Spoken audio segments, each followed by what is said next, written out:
First place I learned about death was a pet cemetery. Dead things buried in that land would come back as something else. Something's wrong. Continue. Who needs time to adjust? Something's talking to him.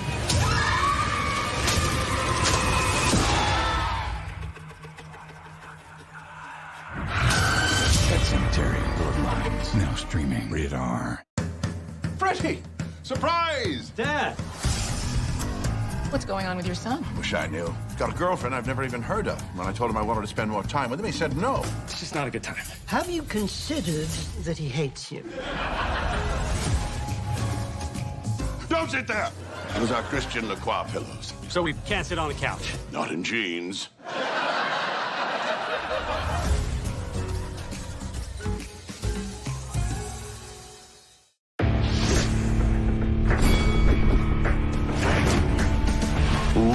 Reveille, donks.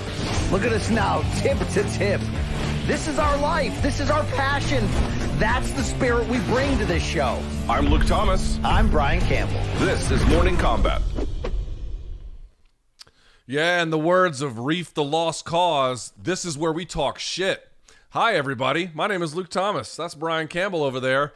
And welcome to a show where two men in their 40s just insult young guys in their 20s who do dumb shit. See, already, we're going to have a lot of laughs, but, dude, this is my Super Bowl, so don't you dare disparage my Super Bowl, all right? Sorry, I didn't want to take away Christmas from you, Timmy. I know that's an important date. Hi, everyone. Hey, thumbs up if you're watching.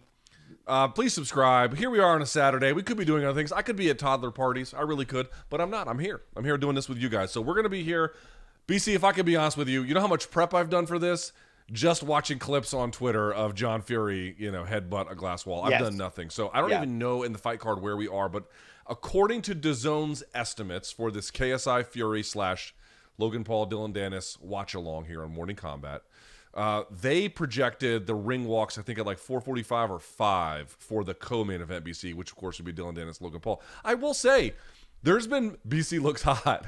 Now, hot as in attractive or hot as in he didn't pay his electricity bill. Well, and he's just I'm back cooking. fresh, fresh from the barber shop, Luke, and fly from the beauty salon. I want you to know this, How much did you pay for that including very mid haircut that you have? Including the massage, the face towel, the shampooing, the head massage, then the hot towel, Luke, and the haircut.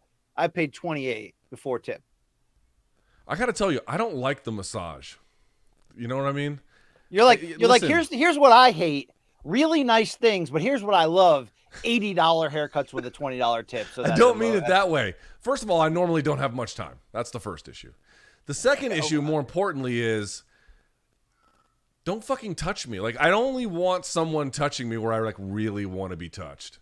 You like have being touched? sensitivity issues in this area, Luke? No, I never touch you, so I don't know. I mean, I don't really know. Okay, does a woman or a man cut your hair? Both.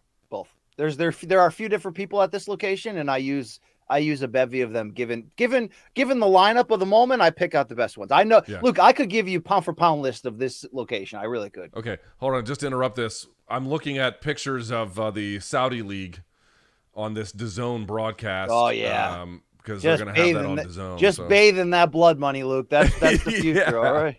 And I guess they got Chris Eubank on the whatever Junior. This is, the stage. What do they have here? Right? Yeah, look, this is an elaborate set in Manchester, England. Oh, there's Ariel and Logan Paul. Boy, I got to tell you, Logan Paul, not first team, but definitely second team all tits, right? In first team all body-ish, I would say for sure. So your stream, Luke, it's becoming real to me that your stream is at least 3 to 4 seconds ahead of mine. So here's what's going to happen: you're going to react big, and then I'm going to get all nervous and wait to see what happens. Well, listen, this is what happens when you have dial-up internet in 2023. I can't. Wow. Ariel trying to bring the double-breasted back for the last few years, and I think it's largely loves the double-breasted. Largely suit, been unsuccessful. Largely. I'm not so sure about that. I think he can get away with it, but it's a real tough look to pull off. You know what I mean? That's not an easy look to pull off. Are you surprised he doesn't do that Ken Rosenthal BS with the bow tie? I would think that would be an Ariel thing. No, because he does it with the shoes. right? Oh, that's right. He's like the shoe guy. He likes to wear, and actually he does it less these days. When we did Spence Crawford together, he was wearing like very nice but more or less ordinary dress shoes, and so I guess he's given up that bit. I don't know, or whatever it was. But, look at the cut on Logan Paul's face. That's from the microphone that Dillon Danis chucked at him. Yeah, Logan tells Ariel he's not nervous. What did you make of Dillon Danis tweeting this morning that I still haven't been drug tested, Luke? What do you think about this? What do you think about this? When I watch Juggalo fighting, I have to make sure that USADA's been involved to make sure that I can really get the best of what they have to offer. Hey, Big Tyson Fury is here to support his brother Tommy, getting the crowd hyped up, Luke. Dude, how mean do you think Tyson Fury's been to old Tommy? Little Tommy, yeah. I think that's an unpublished story, an untalked about one. He's been hazed like a motherfucker. Well, look, remember we were all picking Jake Paul to like sun him. I gotta believe that Big John and Tyson took him into the gym and, like you're trying to imply here, beat the shit out of him, beat some boxing knowledge into him. Because weren't you surprised when Tommy Fury came out against Jake Paul earlier this year and really used that jab, and he had the big frame and he was kind of quick, and it's like he didn't look like that against Anthony Taylor, right? No, he didn't. He looked very pedestrian against Anthony Taylor. That was the fight we were at. Yeah, Tyson showing off his gut, Luke. I mean, I think a burnt Chrysler comedy show is about to start soon. Mikey's going to be so excited. Yeah. Who goes shirtless more routinely, Tyson Fury, or as you call him, burnt Chrysler? I believe is the so. term. Not only is Mikey Mormal, our great producer who's working this broadcast and can turn it off at any time, Luke. Not only is he the biggest burnt Chrysler fan, didn't he go this weekend to a concert this week? I'm like, Mikey, it doesn't make sense that you're a fan. Your car's never been repossessed. Like, how is it possible you're in that demo? Do you believe Mikey when he was like, "Yeah, I'm at the comedy show and I'm 400 mgs deep"? I'll believe him, Luke. I think I will. Yeah. Do you think Mikey? Here's a question for you. When Mikey goes to the comedy show, does he heckle? You think? No. If I know Mikey, this is what he's like during the show. Yeah, baby. Yeah. No, he's the guy they're picking on because he's drooling on himself from having overdosed. That's our guy. Mikey's going to be the first man in history to like legitimately overdose on marijuana. Well, Luke, as always, I'll be there to tell everybody to not be don't despair. He went out doing what he loves. Please, please. Okay, this is a joyful moment indeed. This was a crime of passion. Let me tell you. Yes. All right, Luke. If we are both here for the real main event, which is Dillon Danis, Logan Paul, if it happens, and by the way, I'm still holding on to potential, not hope, but feeling that Danis was never going to fight in this match, that they hired him just to promote it, and that it was Mike Perry all along. Do you believe that at all, or am I like really getting into this? I hope you're right. I'll put it that way. Okay, I mean, any chance Mike Perry gets to box either of these two, you just have to say yes, right? You have to, fingers crossed, man. That's got to be that. Right? Indeed. So what I was going to tell you is if we're at a 10 out of a 10, a full mass like Luke after UFC dropped USADA, where are you at for the main event? At like a 7? So you mean the KSI Fury? Yeah. Or are you like down on it? Down. Oh, dude, as flaccid as could possibly be. I mean, you're down on that like Lewinsky in the White House, Luke. You know what I'm saying? Dude, we're doing 90s Bill Clinton bits. I mean, how have we not been fired yet? So, Luke, I was in the shower earlier, and I was thinking, like, that's new. Why have I fallen for this? Like, because there are people that are heckling me in my DMs, like, "Hey, BC, love you. Never assumed you were better than this, but still disappointed to hear how much you're hyping it up." And here's what I can say. I've been thinking about it deep, Luke. These people are bringing pro wrestling hijinks to life. They are taking the parts of pro wrestling that I can't help but like and can't avoid, and they're bringing it to real fighting. Is that an acceptable definition of why I like this? Isn't that what MMA is? No, MMA doesn't have as many hijinks as you think. Like, there'll be a trash talk here and there, but there's no hijinks. Plenty of hijinks, dude. Fabricio Verdum threw a boomerang at Colby Covington. True. True that. But there's never remember at WrestleMania 3 when we found out that Alice Cooper was going to be in Jake the Snake Roberts' corner against the Honky Tonk Man? They're doing shit like that here in real fights, Luke. We got Gordon Ryan here. We got Chris Hansen. You know what I'm saying? We got mad have TV a seat, jokes. Have a seat over there. Have a seat over there. By the way, how did Danis know about the tax zing? He must have known Chris Hansen was going to be there, right? Like, he's not that quick on his feet. I don't know. I always wonder about that because, he's real quick. You got to give him that credit. He's pretty quick. So do you think He's not that quick. He's not that does he quick. wear an earpiece? Is there someone writing? Because remember when, like, Colby was just spewing out Dan Lambert's pro wrestling heel routine on a public basis? Remember that? Yes. Maybe it's something like that. I don't know. I find his shtick, like, dry and personless. Like, it's like there's very little personality to it, right? It's a lot like the Logan Paul MMA might be beat before I got there. I know. So I know, for example, like a lot of people like really dislike Logan Paul, and you can like or dislike whoever, but there's a really identifiable personality to it. I always get like he's always got a halfway blank stare on his face. Like his face doesn't have Dillon Danis. His face does not have a range of emotions, does it? No. He's always got the it's like half smile, like nod thing, Yeah, like we're not sure if there's really something going on up there, but I guess that's the beauty of his character. Hey, Luke, right now DAZN playing this Ngannou versus Fury commercial that really feels like a gnarlier action movie version of like Indiana Jones or something, right? Like it seems like dude, that's the best trailer I've seen in combat sports in a long time. Yeah, in a long time. They don't make them like that anymore. Is there I know a it's second like it's an old man thing to say, but like it's true. Yeah. UFC right, once in a while. Salt Poppy's about to fight. We get to go see Salt Poppy do bad. Oh, we get bonus boxing. I thought I'm only being paid for 2 fights here, Luke. But we get bonus boxing here. Slim. I think this is the last one before the co-main. So. Okay. It's Slim versus Salt Poppy. What do you know about these guys?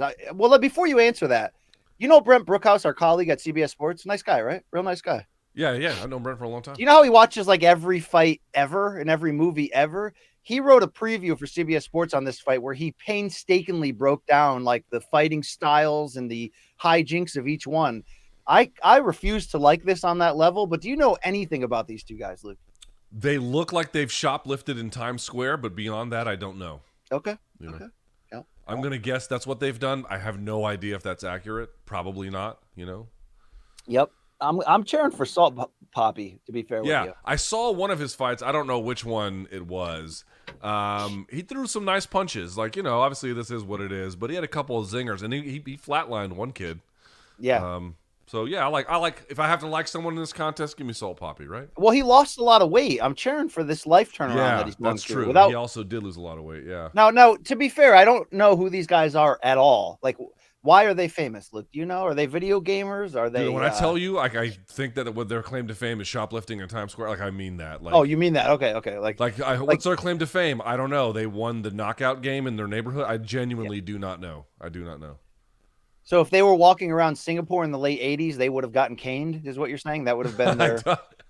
Look, they're probably very successful streamers or something. Like, I don't know. But I can't say. All right, we got a 78 versus a 70. Ooh, 5-inch reach disadvantage for Salt Poppy. Also much shorter.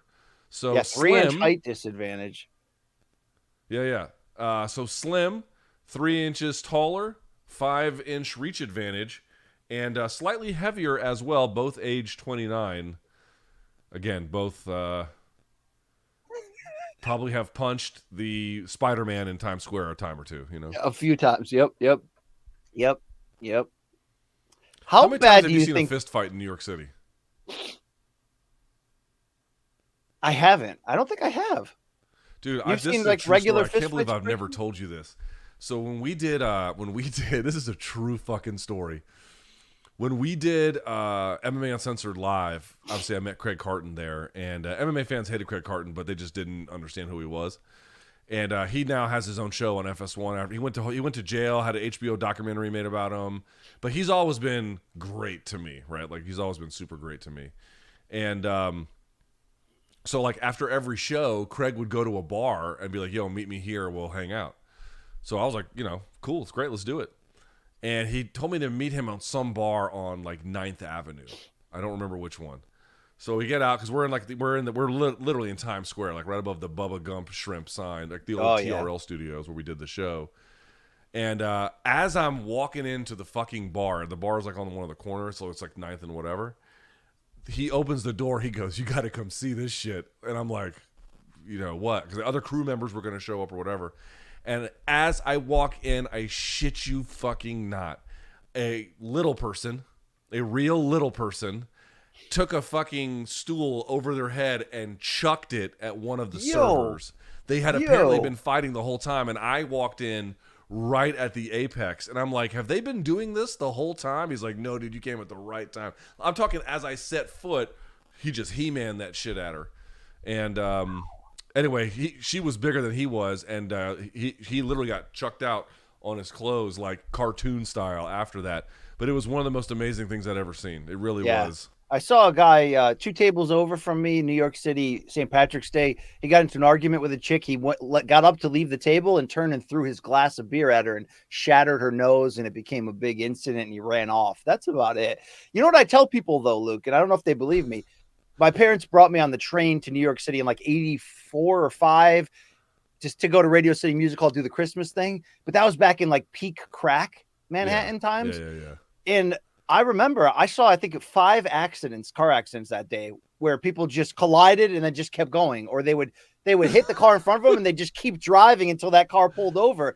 Like, dude, it was just regular routine craziness. I don't think people appreciate nowadays after Giuliani cleaned it up, Luke, and got all those strip bars out of there, He did clean it up, but then it turns out later in life he committed a bunch of crimes. But before he was there. Also, you know what? Underrated cleaner upper of New York City. I'm not saying you got to like him, but I was there. I lived there during the end of his mayorship. Bloomberg.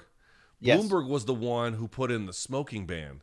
And dude, the day I moved to Manhattan, this is a true story. The day I moved to Manhattan, I stayed with my friend's place because I didn't have any money. I had nowhere to go, so I just slept on his couch for like 2 months. And the day I got there, they were talking about the smoking ban going into effect. A bouncer in Alphabet City, which this is 2002. Alphabet City at the time was still a little sketch. So it's all gentrified now, but it was a little sketch at the time. He got stabbed in his thigh by this Filipino knife fighting expert right in the femoral artery, and he bled out and died there because the guy was smoking. The huge bouncer comes up and is like, yo, put your shit out. The guy didn't do it. Apparently the bouncer smacked him in the face, to get the cigarette like out of their mouth. And he just whips out the knife and then stabbed the guy in the femoral artery. He bled out there. He couldn't even make it to the hospital. They found the guy like a week later. He tried to like cut himself, but wasn't very successful. I'm like, I try to believe you were real successful with the other guy, huh? I mean, you watched the man die, or you watched? No. I'm saying I remember getting to my friend's apartment and then turning on the news. And on the news, they were like, in Alphabet City tonight, a man was killed due to the new smoking ban. Blah blah blah. I'm like, Jesus, what the hell? What the hell did I just move into, man? Luke, I don't know if you noticed that Slim came out for his ring walk with some masked capoeira dancers with swords that they were doing a routine. Do you think Chef Kaz was part of that group at all? No, because they didn't have weird light bulbs attached to their ball sack and anus. Pulsating red lights. Yes. All right. Slim so both of these diggity donks are in the ring. Now, since you once called Anison Gibb, the first pro opponent of Jake Paul, a pre-diabetic gas station attendant, and then he quote tweeted you to he got bitter. Do you have anything to say about any of these two on that level, Luke? I don't know these gentlemen, so I can't really say. Right. By the way, if you're looking, BC, I want you to raise your left hand and point like this. Wait. Do me a favor. I called you Tuki. Do me a favor, BC. Raise your. I'm not going to do a joke. I'm trying to help the audience. Point your finger like this. Okay, point your finger. So that's where the round timer is going to look like. Right where BC is pointing in the upper right-hand corner of your screen. There it is. We're going to get. I know it's not very big. This is the first time we've done this, remotely. Yeah, but so the round hasn't started yet, Luke. Unless you're way ahead. I know. I'm gonna set it. Once it goes. You'll see it there. All right. Let me refresh my screen. Maybe. These guys have belts. I wonder what they're for. Are they mathletes? Yeah, Luke is like, that's my championship belt. I won that. They're just cheesing. Luke, what did you win when you competed in mathematics? Very low level tournaments. I was gonna say, what did you actually win besides besides no sex, Luke, for life? Yeah. Besides living in the no fucking section, very minor tournaments, and I did well on standardized testing. That's about it. Hey, what do you think about Salt Papi's left shoulder tat? Yeah, I mean it's not very good, Dude, but I like Salt Papi. He seems like he's about it. Yeah. He's got abs now too. This guy. A little bit. He does the throat slash. That's a little dramatic. Oh, he does 2 throat slashes. That means that he's actually here to murder this man, Luke. I mean, you guys ever see a dead body? He got a big pop. They keep showing people in the audience, and I'm like, I don't know who a fucking one of these jabronis are. You know? Yeah. I mean, like, at what point will we regret doing this live stream, Luke? Immediately. Yeah. I regret it now. Yeah. So this guy Slim calls himself the Hitman. Doesn't he really look like a poor man's gas station version of Prince Nassim Hamed? Yes, that is exactly correct. Yeah. They're introducing Slim. He's got a belt back there. Again, I don't know if it's because he was a mathlete in high school. He's got Andre Rozier as his trainer. Danny Jacobs, his uncle and trainer. Founder of Havoc Ringwear, Luke. I mean, my man might need a check. I don't know. All right, here we go. How many rounds do we have to put up with this? I'm hoping he can just starch this guy. Doesn't that ring announcer look like Mike Coppinger? Yo, why does it look like the referee just got electrocuted? You see that motherfucker? Here we go. I'm going to set the round timer. I'm going to try to get it right. Is that Raul Kaiz Jr.? Hold on. Former friends. Here we go. That's what we like. We like when friends fight, unless they're named Ali Malay and the other one, Luke, Liz. Here we go. There we go. I think I said it a little early, but it's more or less correct. Yeah, that's basically right. So Salt Papi comes out in a southpaw stance. He's fighting a little bit like Beck the Bully, but I don't think he has the same leaning power. back. He's got most of the weight on the backhand. He's got that lead hand real low. Oh, these guys are donks. These guys are just absolute gross donks. Yeah, they're diggity donks. Yeah. Wow, this is great. You know, Slim kind of looks the part, though. Like, he could be one of those guys. Remember when ESPN's Friday Night Fights would, like, have bonus boxing, and it'd be, like, some kid that was 2-0 against some guy making his pro debut? He looks like the guy making his pro debut right here. You get one of those swing bouts after pro debut is about right. Yeah. A lot of hugging early. This fight is going to suck a fat one. Yeah. Todd Grisham and Jonathan Coachman on the call here. The old WWE duo. Love those guys. I don't hear Coachman. Am I missing something? I'm not sure what his role is during this fight, but Salt Papi getting inside with combinations. Look at the face of Chris Eubank. He's like, how the fuck did I end up here?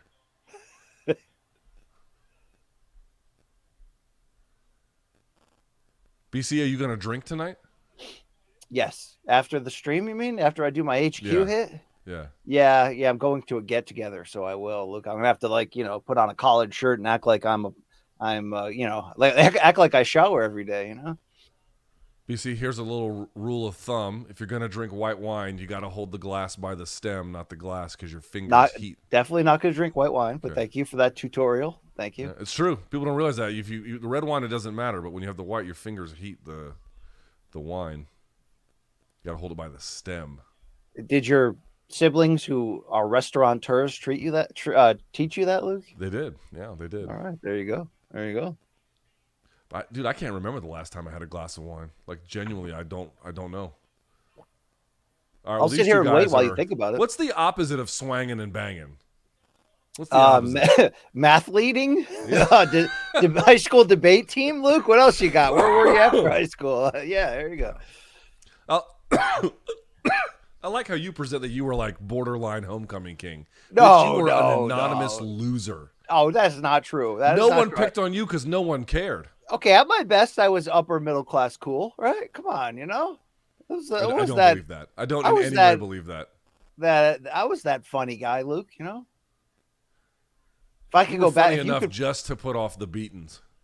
If you could put me back in a DeLorean, though, I would become a full-time slayer, Luke. And I'm not talking about death metal, okay?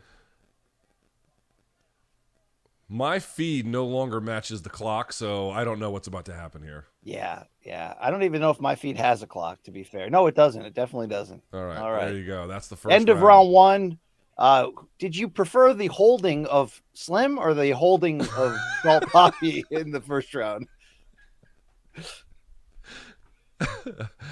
Yeah, I don't know. I don't know how to. I think Papi won that. I think he landed one big shot, right? Yeah, he was kind he of got pushing inside that and around. threw a flurry. Luke, another missing moment in our top 50 countdown of MK moments was the tip to tip. We excluded it because I thought it was overplayed, but then the fans up, they were in uproar over that. Yeah, I think we got most of those calls right, or you guys did because you guys put it together. But definitely, like what's the true number of hits? You know what I mean? Like if there wasn't a limit, like 50, 60, whatever, what would be the actual number of hits? It's fairly high, if you think about fairly high. Like most of our staff, Luke, definitely. Like me right now. Yeah. Slim coming out of the corner here.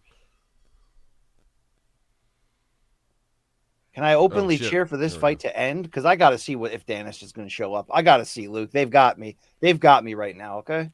Yeah, this is like a real bad jiu-jitsu match.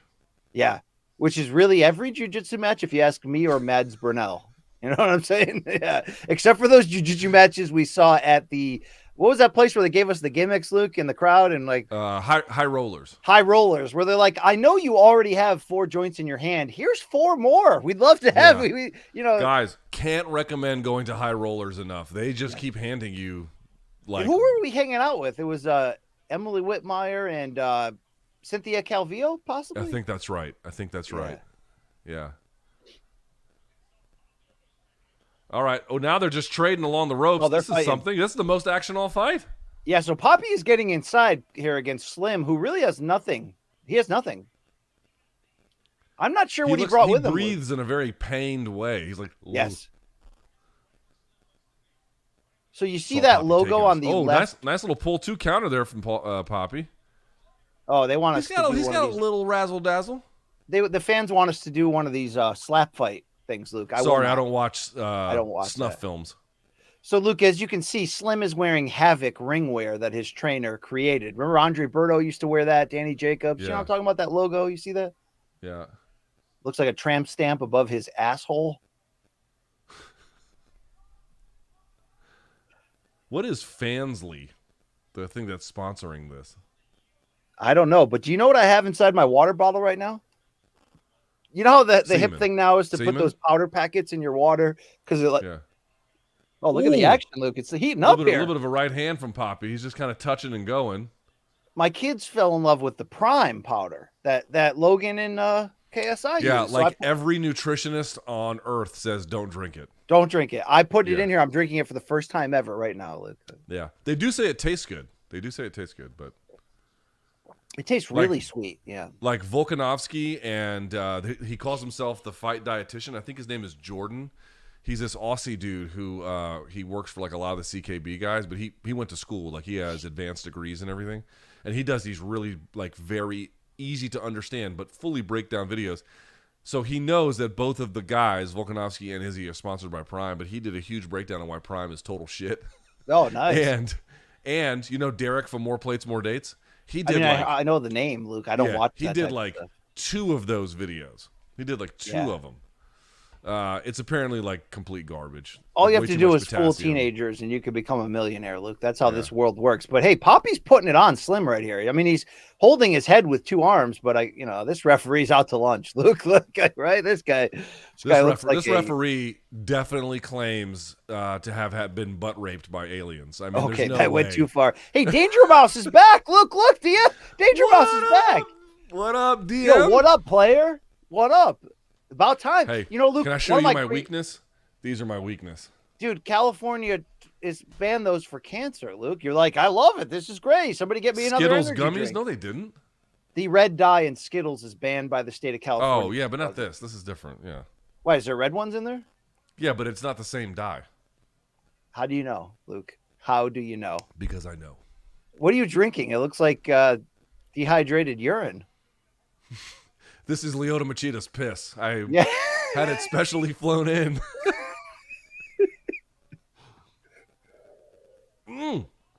BC, let me tell you what I did today. Sure. Now, Great. normally, your boy does all this shit last minute, okay? But not this year. With no thought or planning, a lot like our rundowns. Exactly. I'm with you on that. Exactly. But not this year. Round 3. Oh, fuck. I started this late. I'm just going to start it. It's about 7 seconds behind. My bad. My bad. At least it's running. Mikey is letting us know that Fansly is the competitor of OnlyFans. Why do they have the exact same color scheme? I don't know. All right. Dude, I took Tukey, my wife and I, we took Tukey to the Halloween store. Right? Spirit? Did you go to Spirit, Luke? No. We went to Total Fright, which is in Arlington, Virginia. Dude, it was great. And the lady who helped us, ready for this? From Colombia. And so my wife, and Tukey all got the special treatment. They took us back to this like private room with all this extra stuff. It was fucking great, dude. My daughter had a blast at this place. How did that lady at the store pronounce Caceres? Just like that, Caceres. We had okay. that was like, you know, the call and response to Luke, to would get you say in. the best thing that could happen to your family on any given day is Colombians in the wild? Yeah, dude, you have no idea. Okay. So here's another story I've never told. Ready for this? My wife used to park at this garage, and then the guy who ran the garage turned out happened to be from Colombia, not from Bogota, but from somewhere in Colombia. And one time, my wife Medellin, obviously, probably. That's where the scumbags come from in Colombia. Just a so lot you of know. scumbags come from Medellin. That's true. Yeah. That's very true. But neither here nor there. Just one day, he had seen that. He's like, "Oh, your windshield wipers are all fucked up." And this was like, you know, this has been 15 years, but when she picked the car up that day, it had brand new windshield wiper blades. Wow. And she was like, "How did I get these?" And he was like, "Oh yeah, I just took them off other cars and fitted into yours, just to like do you a solid." I was like, "Dude, no one's ever done that for me. Like, I've never run into an American abroad and they're like, dude, I got you. Never been that way." Yeah. Have you ever been to Armenia? No, never been. I think it's time, because I think you may find that people recognize you, embrace you. Dude, they're about to be invaded by their neighbors. Who? I'm not even. Dude, I wish I was doing a bit. Secretary of State Blinken told folks this week he expects Azerbaijan to invade Armenia. Oh, like, I'm not. I wish I was joking. I'm not. I won't say I'm looking forward to it, but one day when Armenia and Colombia have a war, Luke, I'm like a lot of people. I'm gonna wait and see what side you're on. Dude, one time to follow up on that story, my wife wanted to get me a gift, so she got me so like the best soccer player. Oh, sorry. Here comes Slim, Luke. Are you watching this with his back to the ropes? I see it. Salt Papi, he ate a big punch. All right, yeah. So Slim might have taken that round. My wife got me the best soccer player in Armenia is Henrik Mkhitaryan, right? Yeah. That's his name. So she got me a Mkhitaryan jersey, and then she pulls it out of the bag, and I forget what happened to it. Like, it just didn't look right, and literally on the tag it said "Made in Colombia." It was like obviously some fake that, you know, she got whatever. They faked that. They sold her bullshit, and they sold her stolen shit. How many rounds are we in here, Luke, on this? I don't know. Let me ask you, what do you think Boo Boy is doing today? Like right now, what is Boo Boy doing? Oh, eating, then basketball, then eating, then then he just strokes out at lunch, and then. Yo, I'd love to get Boo Boy and Bomac together in like a reality show, just like where they just go to like, you know, different fast food places, and yeah, that'd be fantastic. Okay, so for folks who don't know, big punch to open round 4. Who Slim landed? That. Oh!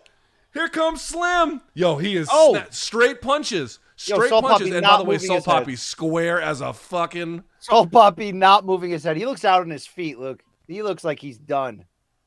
He's got that drunk smile on. Yeah, he's going down. Come on, Slim. Put this guy away. He's a little glassy-eyed. These are good Slim shots to the body. Here comes Slim. Power.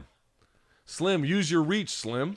You know, Slim looked like he was sleeping for most of this fight. It's good time to wake up here. Yeah, well, now he's fighting like a donk too, but we'll see. It might be enough. Oh yeah, arm punches for days. Dude, I'm telling you, like, having been to so many, how many regional MMA fights have you seen in your life in person? In person. Zero, unless you're going to try to besiege not kidding, those. I've probably seen 1,000. Like, I'm not joking. I've seen so Whoa, fucking dude, he's many. going to be stopped here. He's going to be stopped along the ropes. The point I wanted to make, yeah, he might. The point I wanted to make was you cannot believe at the 0-0 or 1-0 or 2-0 level how many fights you can win on pure aggression, no talent. Yeah. You can easily overwhelm someone with just aggression. You know what I mean? Who doesn't know what they're doing? Yep. That's why these guys are like, I just see red. That shit works if you're fighting someone who doesn't know what they're doing. It's the dumbest shit on earth if you're fighting somebody good. But if you're fighting some asshole, like who's just a guy in front of you, probably is a good idea. Kids in high school that did exchange programs in Europe told me you could clean up, Luke, on chicks just with the accent alone. Yeah, I didn't even put the round timer on this round. This is going well. This is round 4 of a 5-round I'll count fight. you in. We're 109, 108, 107, 106. So Salt Papi's starting to punch his way back into this round when it looked like he was ready to go. I mean, I'd love if he would just go. You know what? He blew his wad. Here comes Salt Papi standing right in front of him, square. Oh, yeah, there's no form anymore. This is like, this is great. Do you know how many times I've watched bum fights, Luke? Remember that was like 25 years ago? That was the thing? Yeah. There was also the MMA equivalent, which was felony fights. Felony fights? Oh, Good down Lord. goes Salt Papi, 37, 36, Ooh. 35, 34. Oh, this might be over. Okay, stay down. This might be Stay over. down. Stay down. The ref says walk to him, grabs his gloves. Here he's back. 25 Man, seconds, you're like 24. 4 seconds ahead of me, Luke. This is unfair. Refresh your browser when this fight's over. I did. I Refresh do your see Coach browser. now. Sorry, I didn't see him Jeez. before. Yeah, there's the coach. Oh, dude, they can stop. Dude, they can and should stop this fight. Yep, that's it. Yeah, Slim you can wins. stop it They any stopped time. it. Stop it, Frank. You can stop it any time. There you go. It's a knockout win. So this donk Slim, who was getting lit up early, he's You the know what? new. He might need some Clearasil on his back. You know what I'm Did saying? Grisham just say he's the new champion of the middleweight division? Yeah, I mean, whatever division this is, you know, Okay. he probably is the champion, right?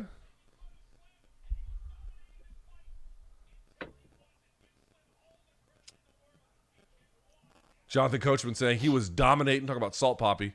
He was dominating this fight until he wasn't. That is a true statement. That is, and by dominating, who is this guy who looks like he is absolutely committed financial crimes in the white suit?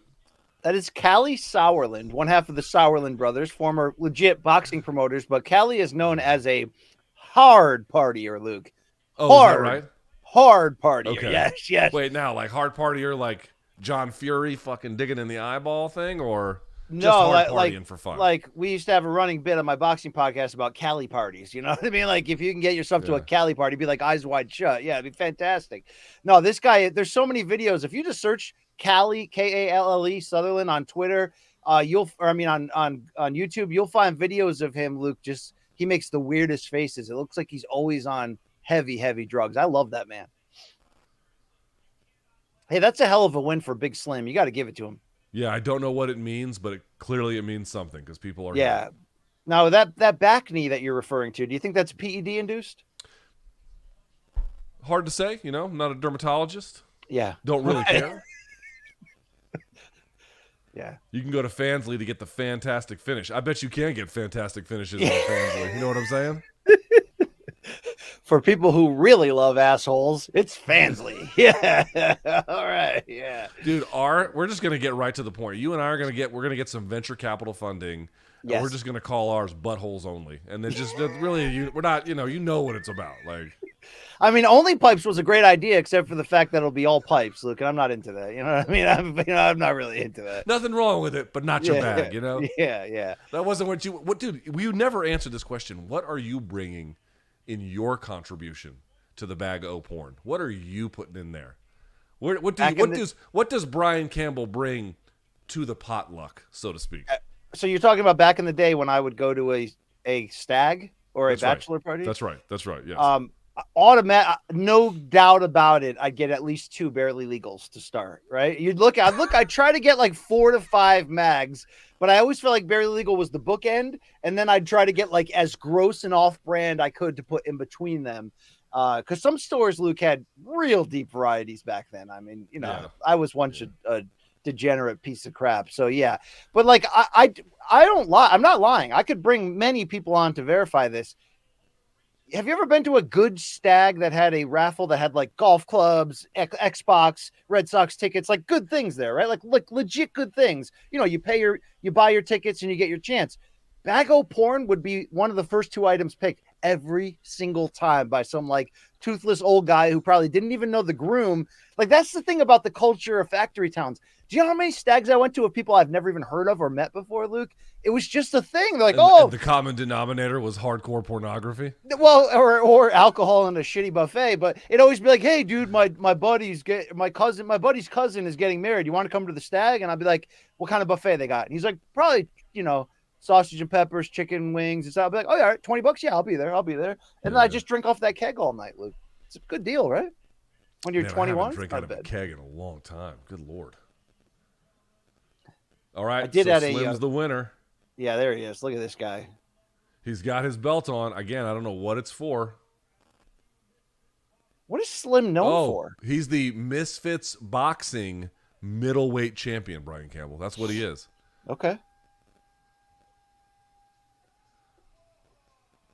Dude, they've kind of like the branding of this thing called Misfits. I hate to admit it. I'm not saying that I like it. Like, I mean, I'd rather, if the choice was this or a gun in my mouth, that's a hard choice. Come on. We don't do that. But if I'm being serious, like the labeling of it Misfits, that is clever, right? You would agree? It's like it makes them, it automatically means young, rebellious, new, edgy. That's what the word Misfits kind of connotes. I'm not saying that. Look at Slim just dancing in front of Ariel. Oh yeah, look at this. Dude, double Ariel's breasting. voice is beat to shit, man. Yeah, what was he doing? What was he doing on the plane right over? Was he sitting next to Mike Bone? Look what was happening here. Oh yeah, you gotta take that mouthpiece out. There you go. Yeah, you can't talk with that in, Slim. Come on.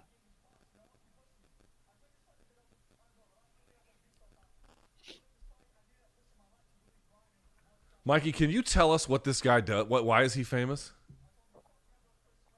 I tried to look it up, but I didn't get anywhere. I just don't care. I mean, I literally don't even want to be like, what? I don't even want to enter that in my search history if it ever gets subpoenaed. It's like this guy was actually searching about the bios of Misfits fighters. Like, meanwhile, aggressive choking porn is going to be all over that same search history, and you're like, well, a man's got his preferences. That's the thing. Right? Listen, at least that's an honest one. Okay, at least that's an honest one. Slim says he's the kind of Russian porn really is quite violent. That's a new level of strangeness. If I can warn you off of any of it, yeah. All right. Well, Slim's saying, Luke, he's the kind of fighter that adjusts to his opponent, and that's what we saw here in this fight for sure. Yeah, you can't do that shit to the hitman. These guys like literally talk like rappers. They're like, "I pulled up, man." I'm like, okay, please, can we? I mean, he could be a rapper, Luke. He could be a YouTube rapper. I'm like, aren't you famous? I mean, I don't even know, but it's like, aren't you famous for playing video games or something? Like, can we hold on? I mean, isn't that what KSI does? Like, that's how he got famous. He got famous streaming around video games, right? Yeah.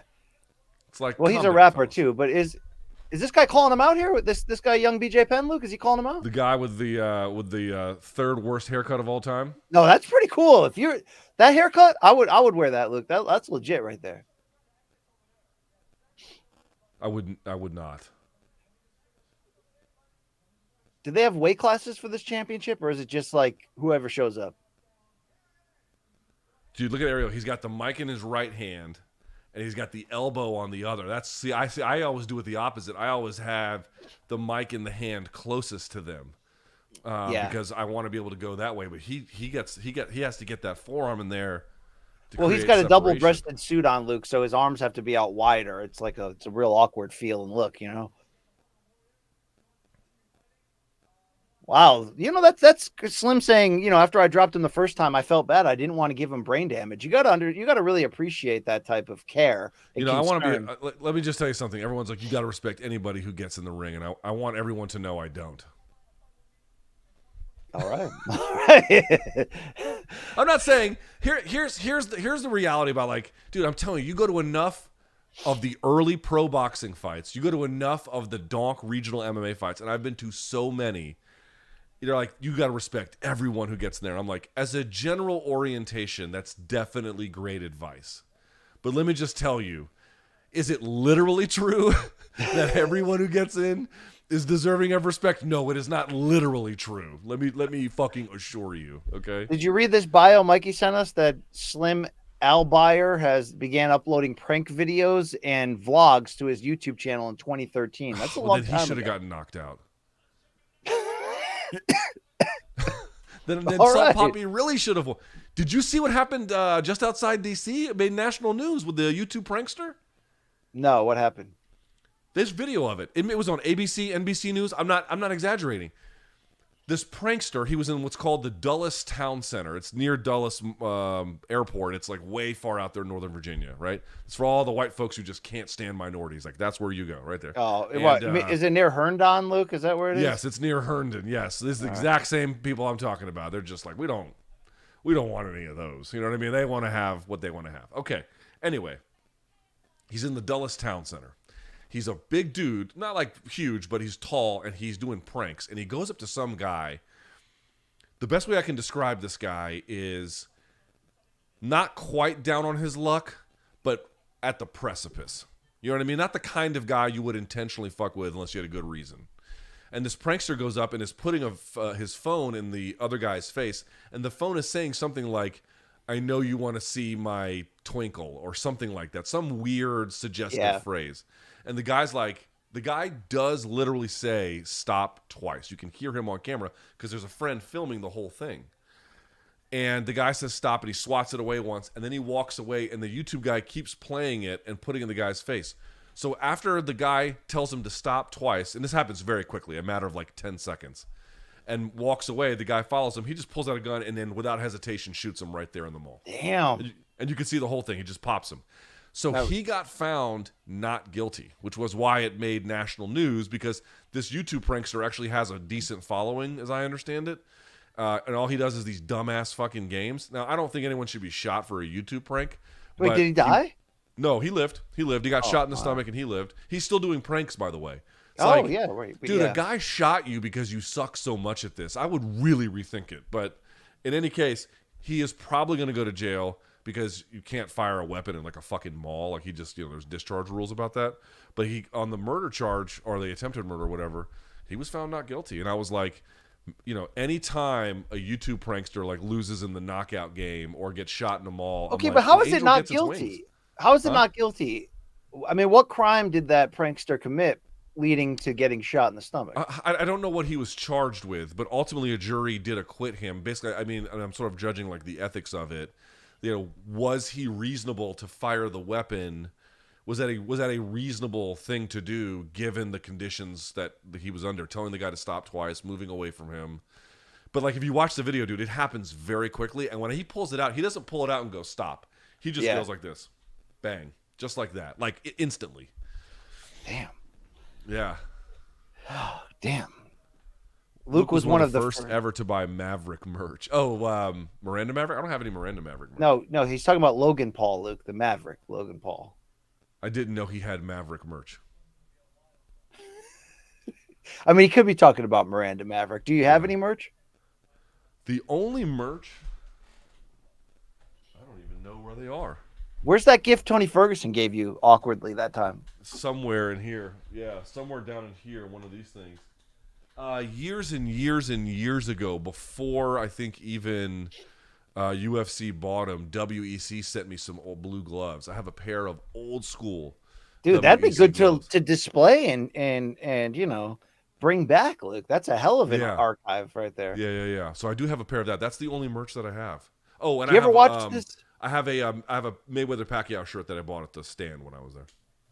You ever watch this DAZN MMA show with Dan Hardy and Sean O'Connell, two guys that we like a lot? I like both of these guys. I've never seen the show, but I do like both of them. Dude, Sean O'Connell, do you know for Sirius XM, he does I think Pac-10 or Pac-12, whatever Utah is in. I don't even know anymore. He does like whatever that is, Pac-10, let's say, analysis. He does Pac-10 football radio shows for Sirius XM based off of being a fighter turned MMA broadcaster. SiriusXM gave him a shot to do other stuff. He was instantly good at it. Great. And so now that's actually his main occupation. Like the MMA stuff is like all the side gig now. Well, MMA was, as Dana said, Luke, it's not a job, it's not an occupation, it's an opportunity. The old Vince McMahon line, and he's taken this opportunity and ran with it. Who's got the worst pacing in combat sports? DAZN? DAZN, right? Like, we has Showtime always had the best pacing? Certainly, I'm sure you can find some cards that wasn't the case, right? Like, he who's without sin cast the first stone, as I love to say. But I don't think they're the worst by any stretch of the imagination at all. I don't think anyone would say that. So then you're like, how's top rank? Are they pretty quick? They're real quick, yeah. Yeah. Okay, so top rank's most of the time they're quick and efficient. They get to the first fight pretty quick, but you'll catch a Kriegel feature or something in between, but nothing too crazy. DAZN, they're just donking around a lot. Dude, it's just, oh my God, it's like billboard after billboard down the highway. You know what I mean? Just maybe endless. It comes down to, I don't know, maybe it comes down to the production control that your stage manager has and getting the fighters to the prep point and be ready in time, Luke. I don't know. All I know is I'm a little bit nervous ahead of my fight. It's next. It's Dillon Danis versus Logan Paul. It's the fight that matters. It's for the battle of each other. This one's for we didn't what's talk her name? about this, dude. If Dillon, what's Danis her name, wins, Luke? Huh? Who? What's her name? Who? Logan's fiance. I don't know. This is for her, Luke. This is for her honor. Right. Okay. Yeah, I want to be clear. I don't care about these people. I will say this, dude. Just let's talk about it for just 1 second. However unlikely this may be, if Danis were to let's say like Salt Papi did, not in this fight, but whichever previous one it was, where he just one punched the kid. Imagine if Danis one punches Logan Paul. I can't believe I'm about to say this, but if he does something like that, he would legitimately be one of the most popular figures with an MMA background in combat sports. Like he'd be fighting Jake Paul in a pay-per-view main event, Luke. That's the truth, all right? Yeah. I had a friend who doesn't give a shit about MMA ask me, is Dillon Danis fighting this weekend? I'm like, dude, why are we friends, motherfucker? Like, I'm the only one. I don't want him orbiting my life with my friends. Like, my friends don't like MMA, Yeah. This British guy with the beard, he's pretty good at this job. We follow each other on Instagram. There's Ariel with the double-breasted suit. You know who follows me now on Instagram, Luke? Who? Shane McMahon's son. He's a running back at Indiana. He's the grandson of Vince. He's running. They got a white running back. Yeah. He any good? I don't know yet. I'm joking, everyone. I realize Christian McCaffrey is very good, but do you know who I follow? He doesn't follow me, but who I follow, who is a similar kind of story. I follow the son of John Gruden. His name is Deuce. That's his fucking name, Deuce Gruden. Deuce Gruden. Ready for this? Is like I'm not even exaggerating. He might be like 5'3". Like, he is so short, and he is an elite.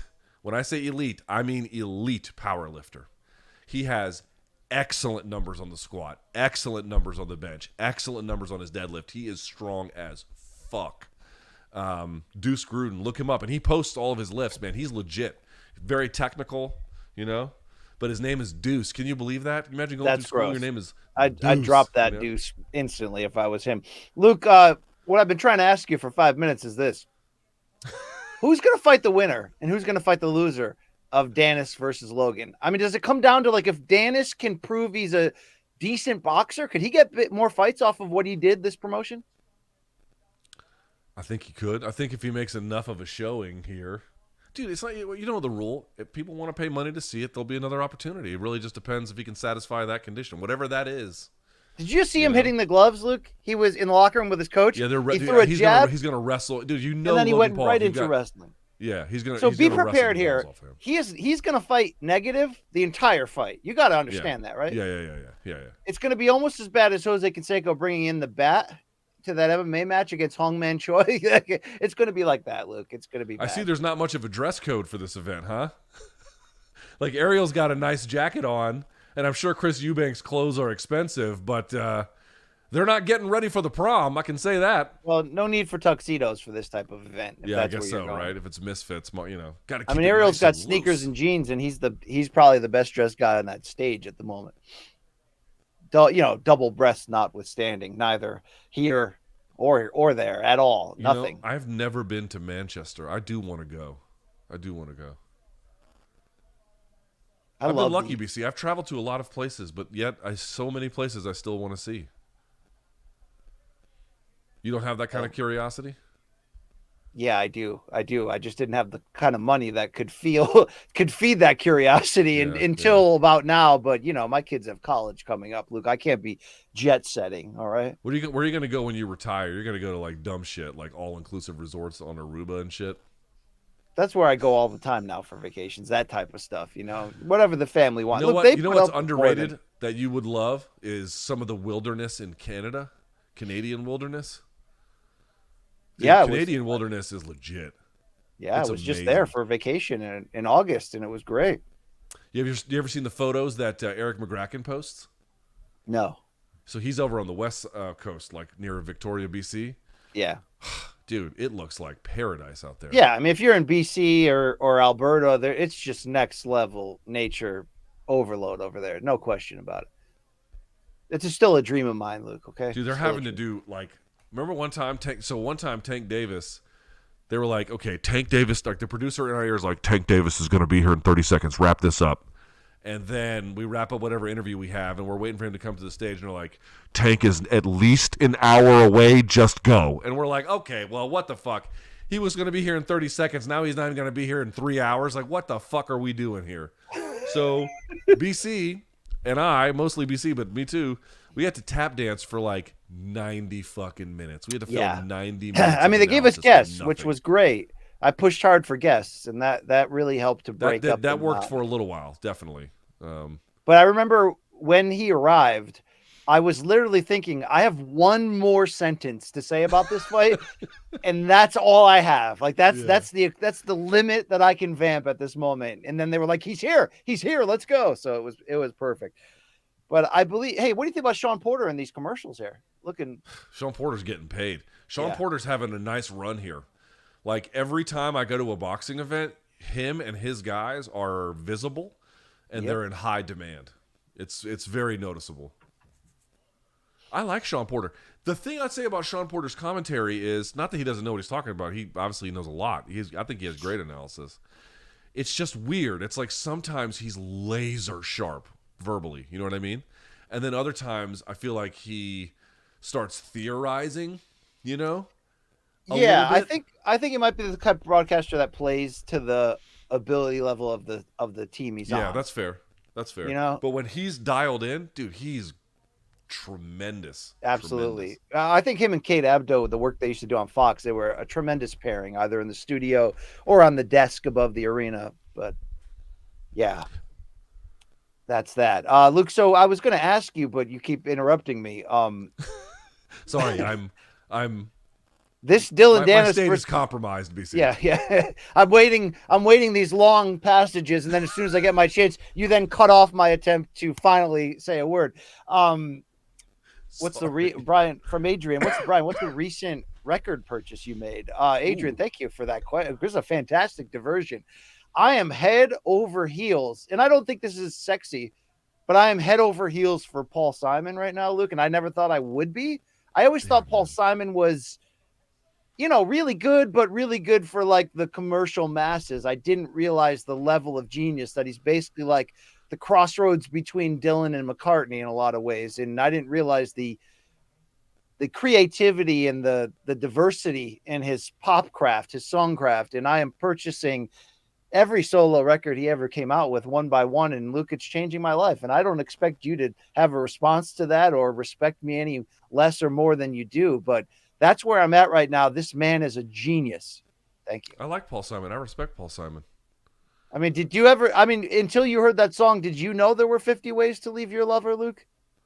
I'm not as ultimately familiar with the depths of his catalog as you would be, but Okay, all right. but from what I've heard and what you know what the reality is like my brother was a musician for a little while, and like you just talk to anybody else who's ever got a background in music, and they talk about Paul Simon with a kind of very noticeable reverence. Yeah. Oh, no doubt about it. And I didn't realize that. And now I'm buying old Simon and Garfunkel records, and it's all him, Luke. He wrote every song. He's still going. He's still putting out new albums in his 80s. Paul Simon? Yeah, never stopped. Well, you can call me art. Al. This is art to him and me. Okay, so thank you for that. Luke, who do you think Logan Paul will box again after this? What do you think? Because not only is he a MMA guy now, a WWE guy now, but don't you think he'll end up in a PFL pay-per-view doing an MMA match eventually? Yeah, something like that. I mean, this is definitely not his last athlete, not counting WWE, because I know what he does there is definitely very athletic, but, non-pro wrestling athletic thing. He's definitely got more in him, right? It just, I don't know, if this goes really well for him, then, who knows? KSI rematch, even though they're friends or whatever, it would still be kind of big. That was going to be my next question. Do you think he faces the winner of the main event? Is that where they're going? Because I could just as well argue that it could be together Jake. by accident, yeah. Well, I could just as well argue that it could be Jake, but Jake's headed to MMA. It feels like it does feel like that. That he's going to make his I don't care much. I do sort of respect after having like worked a couple of his fights. Like you definitely kind of respect when you see the kind of there is a certain kind of craft to what Jake Paul does. Believe it or not, like when you actually see the nuts and bolts of it, there's a certain level of craft to it for sure. So like, you mean the presentation or the fighting? What I mean, like every day he is tasked with making a series of decisions, both pragmatic and creative, to guide this kind of operation, however silly and overstated and garish it might actually be. It does have to function. People are employed. Money is on the line. Deadlines are approaching. You have to figure out all of these things about PR, about, the press release has to go out on time, and like all the mechanics of the stuff. And he's really involved in all the pieces, plus the training, and then all the media. You get an idea for it. Like that is not easy to do. I've seen the weight that kind of thing puts on like very good MMA fighters, and it's a lot. So he's got a showmanship to him that I think is real. But like just on the fight side, it's like, dude, I just can't. It's not all right. I can't. There you go, Luke. There you go. I'm wondering that maybe we get Logan Paul against the winner of this main event. I didn't think the bubble would still be going right here, and obviously it's only going to keep going and get our care levels aligned if they deliver tonight. So let's see.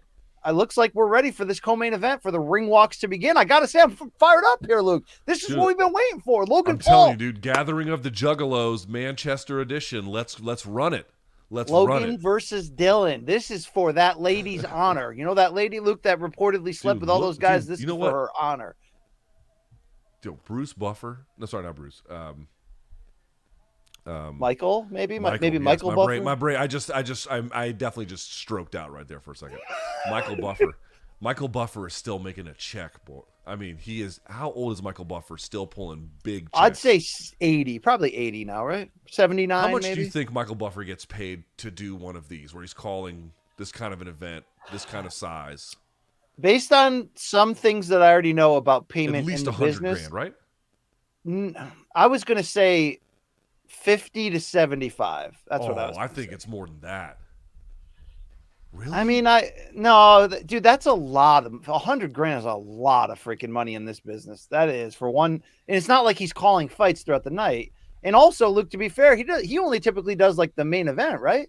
They typically have another guy that Mike Coppinger lookalike before him. So you got to keep that in mind. But if you told me, hey, it's 50 G's for 3 minutes of work, I bet you he's getting that, no doubt. All right, so here comes Logan Paul coming out to 50 Cent's Many Men, which, by the way, the only time that was ever really cool was when Brian Robinson did it after he got shot in Washington, D.C., and then made his debut in Week 3 last season. Or I think, last season. Nobody knows that story, though, Luke. Huh? Jake Paul behind him, though. Jake Paul behind him. Say, sorry, BC, as I cut you off again because I can't stop running my stupid mouth. two guys with obnoxious sunglasses right behind him. There we go. Let's rock. So that's Gordon Ryan. That's Jake Paul. Do you know who the third guy was behind him with the sunglasses? No, I didn't see Gordon Ryan because he doesn't have the sunglasses on. It's the other Gordon's dude with the behind Jake in the rear. He was, and they all came together for a man hug on the ramp. But they have inserted Ariel into this broadcast, Luke, after his multiple vamping on the stage that he just did. He is on the fight call here along with Grisham and the coach. Pink robe for Logan, and that's fine, Luke. You can do that. Yep. Oh, there's Gordon Ryan. Yeah, I did see even with glasses, I can't see shit anymore. So here comes Dillon Danis getting to walk last. What do you think about that? That's interesting. Here comes the villain. Here comes the bad guy. Or will he? This is the moment we've been waiting for. Is he going to pull a Curtis Harper? Remember against FA Jogba where they started the fight and he stepped through the ropes and he left? Is he going to pull I had that dude on my radio show. Who? Harper? Yeah, the guy who walked out, yeah. What'd he say? So I asked him, I was like, dude, what the hell happened there? And he was like, the promoter was screwing me, was really his issue. All right. And I was like, all right, why not take him to court? Why not go fight and then get paid? And he was like, I just, some argument about how a principal wanted to stick it to him, blah, blah, blah. I don't know if he thought it through all that well, to be honest. That guy's fighting today, by the way, on one of these undercards today. A Jogba or the other guy? No, Curtis Harper, yeah. He had a brawl with Chris Arreola that is one of the better fights in PBC history. I mean, it was sloppy as S, but it was a wild action brawl. All right, and here comes Dillon Danis. Hands in the air, celebrating. He looks happy. He looks ready to go, stepping through the ring ropes. I didn't think we get this far. He's in the ring. Here we go, Luke. Leopard colors, white gloves. I can't stand how good his tattoos are. His tattoos are fucking good, like really. He's kind of owning the moment right now, Luke. He's walking around like a badass. I'll say this for him: he looks a lot more into it than I thought he would. Okay, if Jake Paul's boxing ability is a 10 in the influencer space, or let's say a 9 in the influencer space, what do you think Danis's will be? 5. 5. All right. If he's a 5, 6, maybe. he could survive this fight if he's a 5 or a 6. Seriously. Yeah. Damn. Yeah, Logan dude, is he's just. Gonna. Oh, that was Peter Queeley in the back. Right? Am I mistaken? Was that not Peter Queeley? Either that or just a random security guard who has the same look. Because they got the SBG connection. Yeah. And Milton McCrory, the trainer of Logan, right there. He beat cancer, Luke. Shout out to that guy. Remember we interviewed that guy with the robes on? We interviewed Milton McCrory. Yes, holy shit. Was that his name or wait? No, not Milton McCrory. What's that guy's name? Milton what? Dude, I'm bad with names, you know. I'll look that up. Oh, the fucking national. I'm sorry, Milton LaCroix, Luke. Milton LaCroix. Yes. He was a nice guy. He was a very nice guy. Does this go longer than 2 rounds, BC? I certainly fucking hope not. I think it will. I think Danis is going to fight anti and negative for a little while. There'll be a feel him out round. Then Danis will get hit once. He'll fight negative for a couple rounds. And then we'll figure out if he's going down or he's leaving the ring. The Brits are booing the U.S. national anthem. Wow. That's awesome. That makes me want to wear my NWO flag shirt, Luke. You know? Yeah, my brother told me when he lived in London, I visited him. He's like, "Yo, you should know no one's gonna give a fuck about you here." I was like, okay, that's a little much. I don't think. It reminds me of Thanksgiving at Dad's. Yeah, it's great. So then I was like, "What do you mean?" He by the way, he's very right about this. He was like, if a British person comes to the United States, it's like, and they're in your neighborhood, it's like, "Ooh, that's very interesting. They have a British accent." He was like, "Yo, they don't give a fuck about your American accent here, just so you know." I was like, okay, shit. He was right, Luke, though. They don't. How deep down the life advice list is your brother? Like, would he be among the first 5 calls if you had a life-changing decision to make? Potentially, yeah. Potentially. Okay. I'd love to meet him one day, Luke. I'm sure he's a raging asshole. But that seems unlikely. Yeah, that seems unlikely. Look at Coach, hand over his heart, still sitting. Oh, yeah. Coach is all about it. Hey, Luke, the Warlock behind him. You see him? Gareth A. Davis. Logan Paul just waving the flag, yeah. seriously, what do you think They're about going to Logan's... put that on the ground, by the way. You know they are. They're just going to violate flag code like a motherfucker with that. Luke, what do you think about his body? I mean, it is sick. It's a wonderland. But what do you think I fuels use my hands, you know what I'm saying? Is it Prime that fuels it? What fuels his body, Luke? You know a lot about... Could be pharmaceuticals. Who's to say? You know, who's to say? I mean, in WWE, they must his have body, the... BC? You know what fuels his body? Hard work and dedication, as Floyd Mayweather. and so much Ball. Hopefully. Dude, Yeah, I'd love to M3 see metabolites, picograms. I don't know. Do you think him and Vince McMahon talk steroids together? Do you think like when that relationship starts, it's sort of like, hey, what do you guys use over here? Like, what kind of designer shit you guys got over here for you? I would imagine Logan Paul's got lawyers who have the uncomfortable conversations for him, right? Isn't that one of the best parts of being rich? You can pay guys to do that shit for you, you know? Exactly. Break up with girls for you. Yeah, you don't have to talk to anybody. It's great. Roberto Ramirez Jr., the referee. I've never heard of him before. Phil Hawes also in the corner of Dillon Danis. Just in case shit goes down, right? Yeah. So you like that Gordon Ryan interview, huh? Yes. He's bright, man. He's bright. He is. He's interesting. He definitely. A smart man. I'm interested to see if he can have a Craig Jones like impact on elite MMA. I'm interested. So I've gone through Danaher's stuff. They're doing the introductions now. I've gone through Danaher's stuff. Like, I cannot explain to you how, in some ways, very complicated, or I should say sophisticated, the teaching is, but how simply it's explained. When they do something, they always say, okay, here's what the position will look like. Let me tell you what your assignment is in each of these iterations, and let me tell you what the goal is, and here's why. And this is the fastest way, the best way to accomplish this task. And they just run you through the scenarios, and this they do this over and over again. I cannot tell you how rare that is for like jiu-jitsu instruction. How many schools I've been to, how much time I've spent, including at good ones. All those tutorials you paid for online, that's the best one, Luke. It's not. He's got many of them, So that's the question of like. There's many other good ones too, but those like tattoos on Danis are badass. You got to say it again. So They're good. Yeah. The traditional ones on his left are not as good as the Japanese tattoo, but his Japanese sleeve is fucking primo.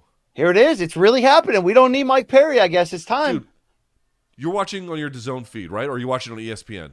DAZN. Okay. Do you see that thing on the screen? 54E12? Yes.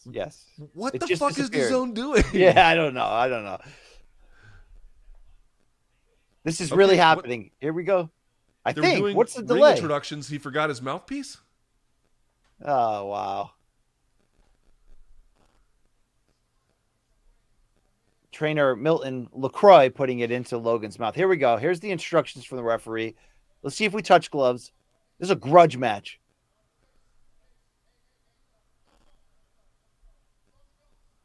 Okay, well, they didn't touch gloves. All right. Referee was a little overmatched there. Dude, you're very ahead of me. I refreshed my feed and it set me back like 5 seconds. You're a good 5.5 seconds ahead of me, but that's the world we live in, Luke. Here we go. I'm going to try and get the timer right. Here we go. Round 1, folks, between thing 1 and thing 2. Here we go. This is actually interesting because we've never seen Danis box. So this is actually, he barely threw any punches in his 2 MMA fights. Or did he even throw at all? Dude, if he Imanari rolls and then just heel hooks him and then shatters his shit. And they can't break him up and the two sides are brawling. I'm not live yet. Here comes Logan with some punches. Left-handed southpaw stance for Danis. Danis just going to walk into punches all night, it looks like. A lot of smiling. Good body shots from Logan. I'm liking this so far.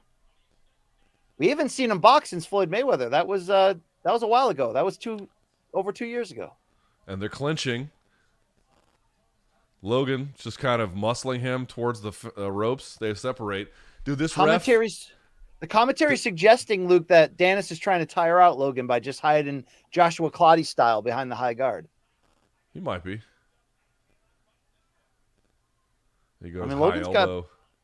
Logan does have WWE cardio, which is you got to be top shelf to pull that kind of stuff off. But this is not an especially high pace 1 minute through. Very slow. We've slowed down considerably here. Lots of people who look like they've committed financial crimes sitting in the audience here today. Would you say this is good defense from Danis? I mean, he's not getting hit, except for the body. If your whole goal is to just have defense, it's much easier to have good defense. It's harder when you're going back and forth. Now, Danis certainly not trying to win. Yeah, sometimes in sparring, there'll be like one person go full offense, one person go full defense in a variety of ways, and then it could be different like that. All right, but here comes Danis. Oh, Danis was talking to him and got punched a little bit there. I'm way Logan's behind getting you. through a little bit. Danis is trying to tire him out, dude. He's not throwing any punches at all. This is all about the strategy. So this is only 6 rounds. No. Danis just opened up along the ropes, so he wants to walk him into the ropes where he's much more stationary. Here we go, and then Dillon. catch him either between or after punches. This is a 6-round fight, Luke. We got to remember that. That's very short. Good jab from Danis. Okay. Are these judged and scored, Luke? Is this a pro fight? I think it is, right? Who gives a fuck? I mean,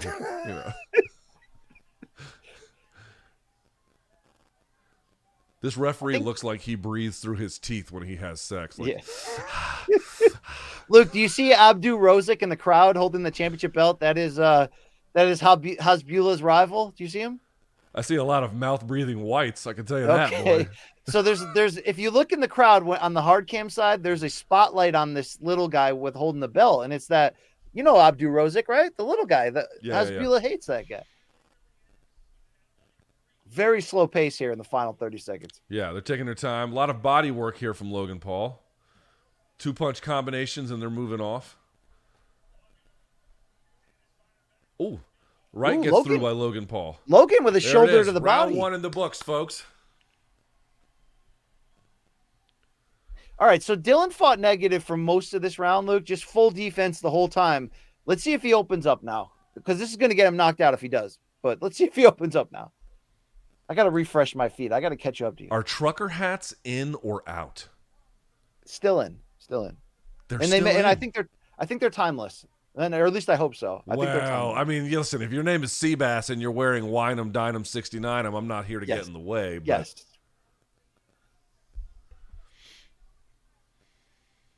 So Queeley's looking like the lead trainer in there. He's giving the direct instruction to Danis on what to do. They're saying Logan has nothing. I want to see some dirty shit, though, Luke. I don't want to see just defense from Danis. I mean, you talked a lot of shit. It's time to back it up, Dillon. For the love of that woman. And I don't mean those 2 Fansly girls holding up those signs. This is trashy, Luke. You like this? Here we go. It's pretty trashy. Only. All right. Buttholesonly.com. Tell you, that's a winning recipe. Yes, it is. Yes. So what is your business model? Funny you should ask. So is there T and A? Just A. Just a lot of A's. Once again, the truth in advertising, sir. Yep. All right, slow start again. High guard for Danis. Still talking a lot of junk, though. Is Logan gassed already? No, not yet. Doesn't look like it. No, he's initiating the clinches. I think that's a little surprising to Danis. Is that Paul? So I don't know if you saw at the end of round 1, Luke, Logan shoulder tackled Danis to the gut. Did you see that? To get him off of him? Also, I have to say, can they please stop fucking talking? Guys should talk as much as during fights as they do during pornography, which is not at all. Chris Martin wants to know what NFT has sponsored this event. Yes. Yeah. The FTX crypto. Yes. Brought to you by Sam Bankman-Fried, who's in fucking jail and currently on trial. All right. I don't want to get over dramatic, but this fight sucks, Luke. We're going to need something, either chaos or fouling or actual fighting, because this is now, I don't know the rules. Is there a third man allowed to jump in and hit either with a chair? That's what I'm saying. Like, go full pro wrestling, because this is what we're here for. Please. This is where we always come back to, and I'm like, guys, at the end of the day, it's just bad boxing. But that's the thing. That's it. We'll accept aggressive bad boxing. This is just Logan jabbing and then them walking away from each other. Come on. Dillon trying to get close behind the high guard. Danis opening his guard to talk shit. He's getting popped for it basically every time. He's not getting hit in the head, though. It's basically just body work that look. But I think he's gassing Logan out. This is Rocky 3 all over again. Logan is a heavy breather, but I can't tell if that's just like his natural state. I think Danis is setting him up so at the end of the fight, he's just going to go to the body all day and try to stop him, just like Balboa did after Mickey died. But, like, dude, look at Danis. He's doing the Diaz thing where he walks away. It's not like he's putting a pace on him. No, like when Diaz starts moving downhill on you, that's like real work, you know? All right, so this is round 2 of Dillon Danis not throwing. That's where we're at, Luke. But BC, surviving. I can't believe he sucks at boxing. It really is so surprising. Logan Paul's hitting him with some shots, too, by the way. Luke, I need your comments. Ariel just said whoa. Oh, Danis is hurt. He might be hurt. Danis is covering up in a bad way. This might get stopped. Logan might gas out, though, on this flurry. Yeah, you're right. He also might walk into something. Oh!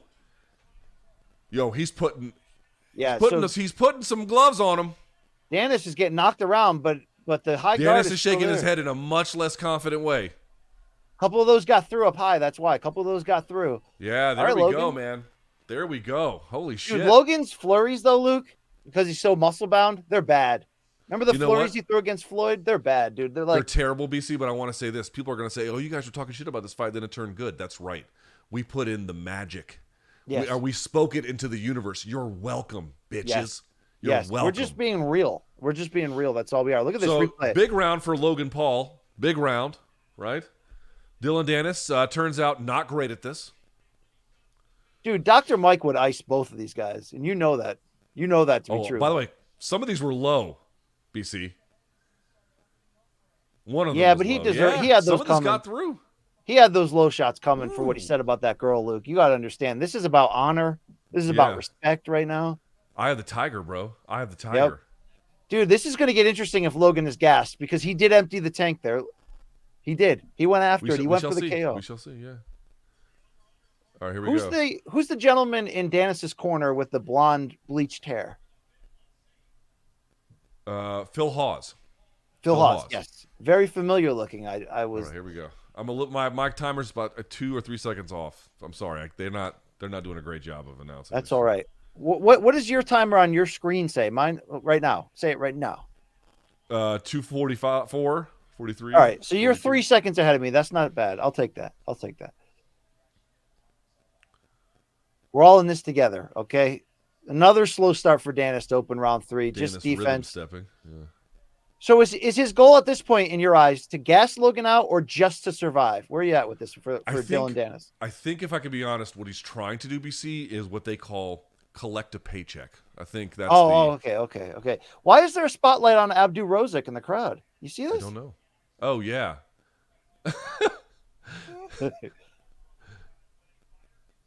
Why is he allowed to wear a championship belt? All right, let your hands go, Dillon. Here we go. Dude, boxers and bowlers wear the same clothing. Dude, these boxers look like they're part of organized crime, you know? Yeah, these are gaudy outfits from Team Paul. The pink and black, it's the prime colors. These look bad. Come on. Dude, those guys, they relish that, man. When you've seen them in person as much as I have. Like, yeah, they relish pissing people off in like a really annoying way. Yeah, they're trolls. They're elite trolls. That's their game. That's their craft. Okay, this round has slowed considerably. Yeah, this is starting to blow now. Dude, this thing that Danis is doing where he holds up his arm and then tries to flick the jab is the worst shit I've ever seen. Can I just be honest? Oh, Danis pulled guard. Danis pulled guard, Luke. Oh, here comes the fuckery, boys and girls. They are not ruling that a knockdown, but he did pull guard. Yeah. If he's pulling guard, this is the point at which he's given up, right? Yep. So I don't think he's trying to gas Logan out. I think you're right. He's trying to survive and then say, "Look, you never beat me. You never knocked me down. You never." Or get the rematch in MMA, right? Get the rematch. Hey, that's interesting, right? Is that interesting? No. All right, because the disparity on the ground is enormous. How about a kickboxing match between these two? I'd take that. How about just none of this? I'm actually disappointed that Chris Hansen is not a part of this. Like, shouldn't he be the referee or something? Like, be like the crooked referee. Have a seat over here. Yeah.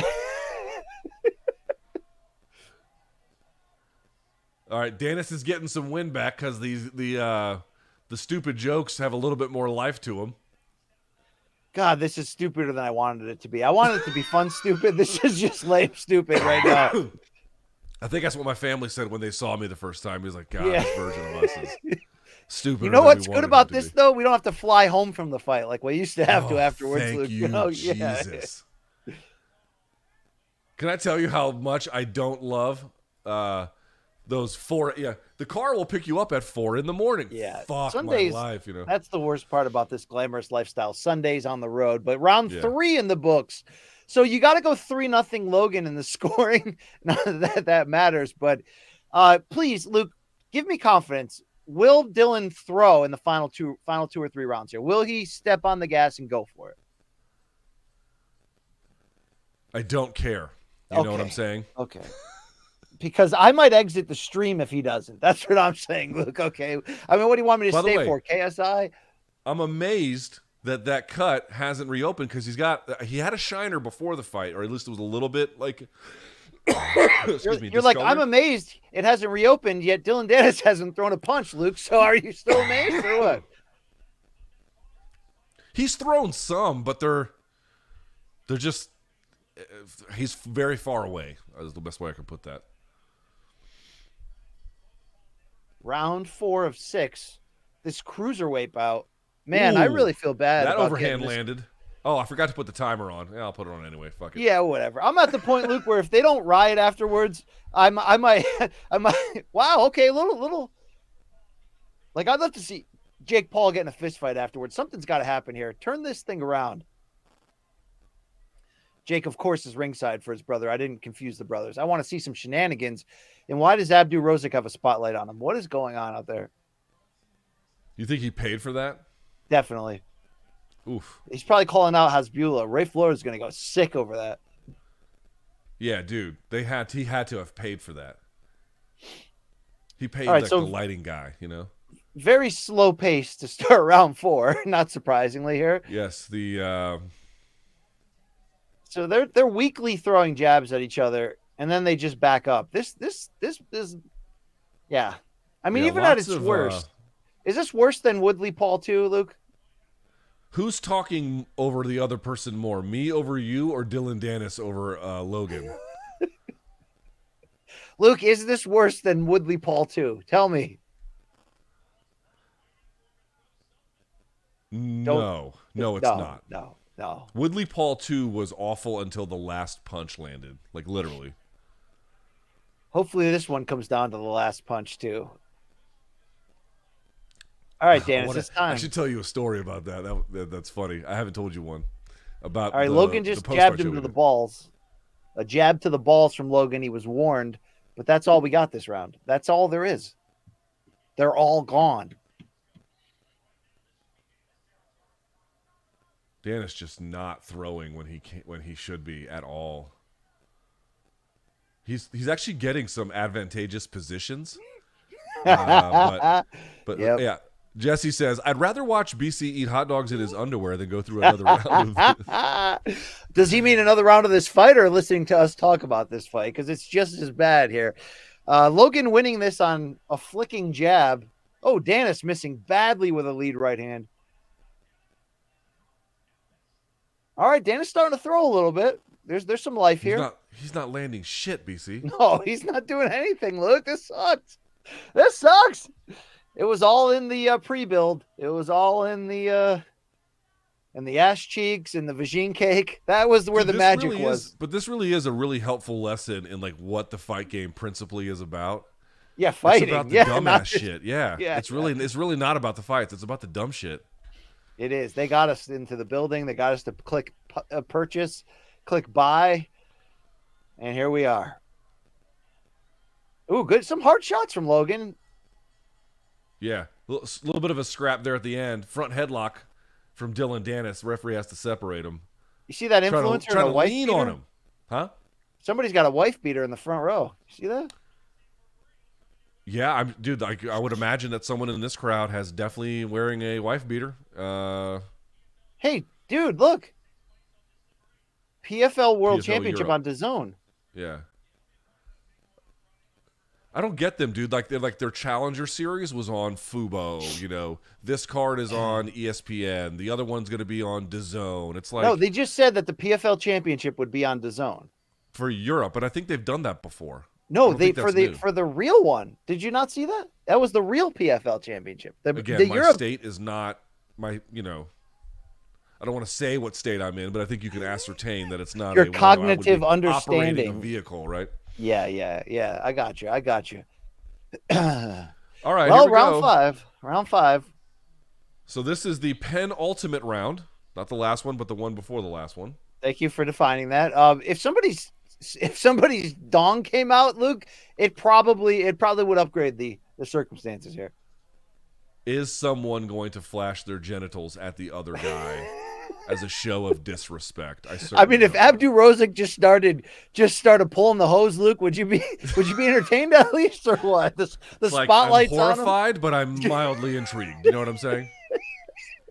With the spotlight, it would be art, right? It would be well played. That's right. It'd be performance art, and I wouldn't want to disrespect, but at the same time, I'd be kind of sickened. Oh, Danis in the corner, just taking shots off the high guard. That's all this fight is. He came here to survive, and Logan's not good enough to make him pay for it. Is that the real? Dude, that's the lead to the story, right?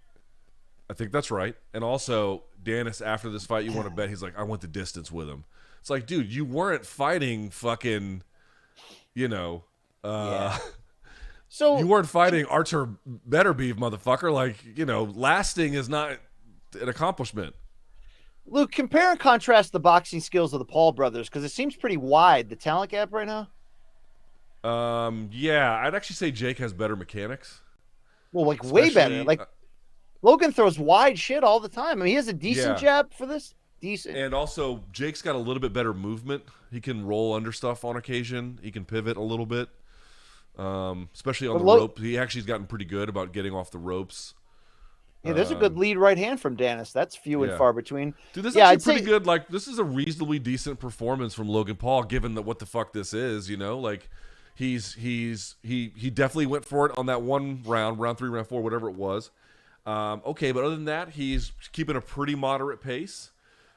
He's kept pretty good distance the whole time. He's moved around the ring relatively effectively, right? I mean, again, this is what it is, but this has been a reasonably, you know, good performance for what. Yeah, but anybody who can actually box, who has decent size, would handle this. I mean, he found out how to survive against Floyd because he had an okay jab and he's big and athletic. But I mean, he's busy, but I don't know, man. This fight blows. That's what I got for you. That's all I got for you. Danis throws an uppercut that had no chance of landing and then nodded like that was cool. Danis is starting to walk him down a little bit, but there's just no offense. There's just no offense behind it. That's right. A little bit. He's putting, this is what I mean. He puts physical pressure. He's got this like flick jab. Like, dude, what the fuck is that, man? I mean, dude, he kind of looks cool. Like, he looks like he can fight, right? Who? Danis. He looks like he can fight. I'll say that. That's the best compliment I can give. That would not be my top conclusion to draw. I think he looks like he can fight. Now, he's not proving that at all. And now there's a little pushing in the corner. That's about the best action this fight's had. What a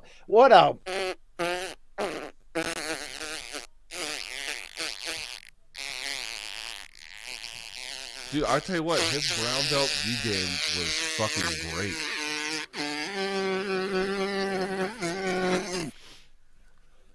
Was that the face of the girl reviewing you the first time you got laid? Just fucking thumbs down. How was it for you? Fucking terrible. Yeah. Like, yeah. I mean, I mean, this sucks. This is bad, right? This is really bad. This is really bad. Yeah, wow. Imagine There's flying another to round of this shit? Yeah, and another flight too. Yeah. At least we don't have to fly home. I forgot. I thought that was the last round for a second. Fuck me. Oh, wow. I can't believe I got this excited about it. But Luke, to be fair, we've never seen a cake with that big of a mangina before, right? I mean, that cake was epic. I mean, it was great. Wow. Dillon Danis has landed 9 punches, according to the broadcast. God damn. Ariel says it's impossible to be impressed. Getting paid to be shitty about this fight is really one of life's great accomplishments. This will go great. down. It's great. Like someone paid me to mock this. Cool, man. All right, I'll take that check. I paid a lot of money to see a war too, Todd Grisham, and I'm not seeing anything. This was supposed to be about a woman's honor.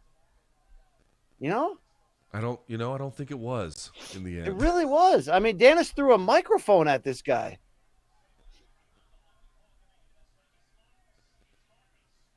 And Danis is here to survive. I mean, look, he effectively stole money from all these people. Effectively. Yeah. Oh yeah. A heist. Yeah. Oh, yeah. Floyd used to announce it ahead of time. Floyd had the decency to be like, it's going to be a legalized bank robbery. Yeah, he came out in the balaclava, if you will, Luke. Will you? Yeah. Hey, I'm a little mad at Logan for not going for the KO here. It's like, what are you fearing? What are you fearing from this guy? Are you fearing your own cardio? Knock this guy out. Oh, double leg. Dude. And he couldn't even take him down. Good takedown defense from Logan Paul there. Oh, that is fucking hilarious. Here's my double leg. That doesn't even work. Yeah, Logan Paul just leaning against the ropes here. By the way, they're gonna take a point. Fest. Yeah, exactly. Yeah, exactly. Take a point You can't pull dumb shit like that. Ref takes a point from him. You know what, Luke? The clock is still going. I know a lot about man code. I think it's on Logan to actually make this guy pay. Actually make him pay for what he said about his girlfriend. I can't believe you care about that angle at all. Well, what else are you going to care about? How good this fight is? Like, come on, Logan. This is on you, dude. Get this. You just don't care at all. that's what you do. You just don't care. I wanted my pro wrestling payoff here, and then I'm not getting it. They are throwing bombs now. Ooh. Dude, Danis. Just okay, Logan cornering him. Big jab combinations. Do this for that chick, Logan. Come on. So I'll say this is a really bad performance from Danis, but I don't think it's cataclysmically bad to the point where he couldn't find a way to finagle another one of these. Yes. To answer your question. And Logan Paul, this was good enough to do something with. I don't think it set the world on fire, but whatever, What would you rate Danis's promotional skills this fight, leading up to this fight, out of 1 to 10? Like it's like in terms of how they appeal to me, is 0. In terms of how effective it was, solid 8.5, 9 maybe. All right. Yeah. Just judging how effective they were very effective. I mean, I didn't expect a clinical fight. And he sat for a guillotine, and there was ground and pound. Oh, here we go. Logan hit him when he was down. Payoff, BC. Okay, here we go. Danis throwing punches at security guards. This is my shit. Yeah, this is what I want right now. Yeah. Callie's in there. Yeah. Callie's in there now. Yeah. Somebody get out the molly. Yeah. This is great. This is yes. Abdu Rosa could get killed if he gets pulled into there, Luke. This would be bad, right? This would be really bad. Yeah. So Dillon Danis attempted, I can't remember what it was, some other takedown or a guillotine, something like that, which should be disqualifying because you should not be doing shit after you've already had a point taken from him. It Dude, doesn't even people work. In that ring. There's 100 people in that ring right now. It's going to collapse. Yeah, I know it's the Royal Rumble up in there. Yeah. So he sits for the guillotine. It doesn't even work, and then Logan Paul does actually a pretty nice ground and pound punch. If I would say so myself, pretty well. And then all hell breaks loose because Danis comes after him, and everyone jumps in the ring. There's your pro wrestling payoff, BC. Don't say that Dillon Danis didn't do nothing for you. Yeah, that is very that is very caring of him to close with such a.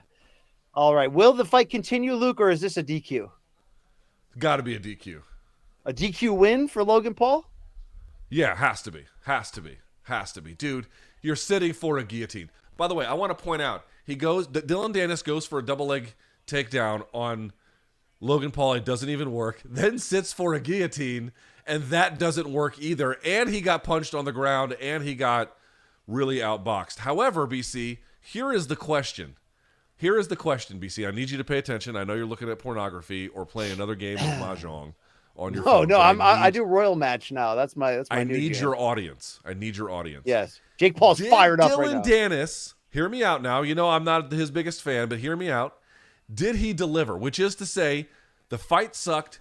He fought terribly. He disqualified himself. I mean, he was the fucking worst. But he incited a melee, and therefore, in bringing that energy to the, you know, climbing on top of the gambling tables of Tupac Las Vegas night kind of disarray, did he deliver? Did he? To a certain degree, he did. And I don't know if you're paying attention here, but Jake Paul is pissed off and being held back. So somebody's going to catch the wrath of the problem child, and maybe that will be Dillon Danis for another future payday. But yeah, to some level, he did deliver. But dude, this fight was awful on the road. Yeah, this fight sucked ass. Because that's the point I was trying to make. Did I expect like a really good boxing match? No, you couldn't have possibly expected that. Did I expect them to fight eventually? Yeah, unless Danis didn't show up, I did expect an actual fight. We didn't get an actual fight at all. Yeah, I'm very surprised you expected a fight. I really did. I thought it would be gross, but I thought they would fight. By the way, I gotta say, shouts to the DAZN team for finding like the 2 punches that he landed. Yeah, for their fans. Yeah, I mean, look at that. He's going for a fucking double leg, and it doesn't even work. They got the right announcers here with Grisham and Coach with the WWE experience calling this right now. By the way, I also, you know, I love Todd Grisham. And look, he sat for the look at this, and he got kicked in the face. Oh, and then he goes after him, and then the security gets involved, and then all hell breaks loose. Oh, Dillon Danis swung on the security guard. Now it was a terrible swing from far away. I want to be clear: the same punches that were nowhere near Logan Paul were also nowhere near the security guy. That's what they look like, Luke. They look like this. It's the worst thing you've ever seen in your life, short of, you know, a child getting hit by a bus or something. A bus Magomedov? You know, neither would be great. Okay. Yeah. So look, yeah. So that's the end of the fight. That's the end of the fight. That's the end of this dumbass shit. Logan is celebrating. He just fist bumped Callie. He still has his gloves on, and we haven't. I can't hear the commentary team, so I don't know. Ariel's in the ring. Here's the result.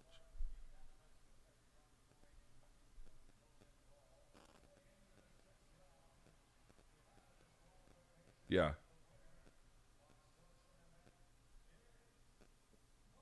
Yeah, disqualification. He wins via disqualification. Buffer and I did think say... BC, I'm sorry, I cut you off. I'm just trying to ask. Did I hear that right? Again, I couldn't quite hear it. Did I hear that they had to judge the first 5 rounds anyway? They did. And Logan had won them all at all 3 judges' scorecards, and it's officially a disqualification win. What did I tell you this week on OK Bet? If you can find a DQ, if you can find it anywhere, pick a DQ for this fight. Put all your money on it. Dude, you were about to lose that one on OK Bet. I thought that was a lock. I mean, to go the distance. Yeah, to go the distance on OK Bet. I cashed that in the end. You're right.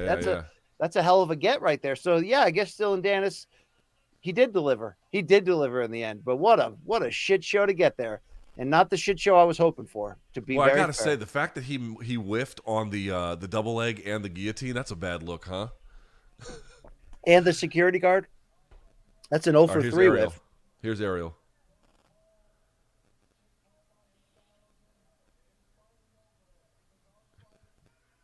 Mama Paul's loving this.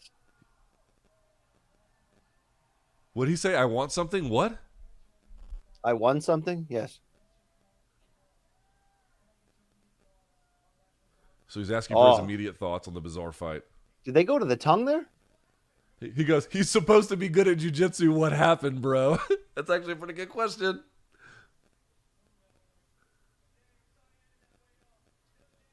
Says he's sorry it ended that way. And then thanks the crowd and says something else. Yeah, called him a dirty human being. Called him a coward. Boy, there's some heavy pours in the audience there. Those beers. Jesus Christ. Oh, yeah. The UK gets down. You know you can't drink at the Premier League games. I've been told that you are very wrong on that, according to MK Really? listeners. Yes. I was told you can't drink at those things. You were told by a jackass, most likely. Okay. I can tell you can't do that in Colombia. You cannot drink in Colombia. I went to a soccer game, bitch. You cannot drink. No. Nope. Yeah, they don't want mass killings there, Luke. No. I naively asked. I was like, "How come you can't drink at the stadium?" They're like, "Oh." They're like, "You used to be able to." Yeah, one too many of these, you know. Let's hear who he calls out. He says the darkness can't overtake you. Thank you, Logan. Yeah, he said the last 2 months have been really hard. Yeah, Logan, I live in the darkness. Stand up for your loved ones. That's a universal message. Stand up for your loved ones. Yep. This was about that girl's honor, Luke.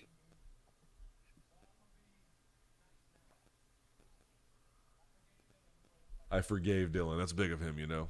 Really important to the storyline as well. This is so stupid. There's I Dillon can't Danis believe. in the back, looking like somebody stole on him. Oh, we're not even getting an interview? We're not even going to get an interview? No, looks like they got him out of there. Security issue. This is what I mean. He could have gone the distance and got He a does little have mic swelling. time. He has swelling from those jabs, dude. Did you see it? Danis' eyes are swelled Ariel up. asked him if he has interest in MMA. Hold on. So he says yes to, you know, okay. So I'll tell you what, is Logan, he must be You're missing valuable details, for PFL. Luke. You're missing. Hold on, time out. You're missing key details. He said, yes, I'd fight him in MMA if he agrees to give me his whole purse like he said he would. Okay.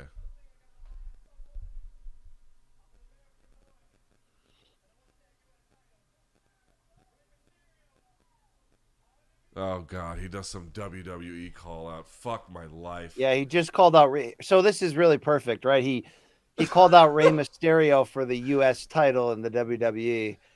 Can you imagine being me and going to some party with everyone who works on Capitol Hill? It's like, what did you do on Saturday? Well, I talked stupid shit over a guys who can't box.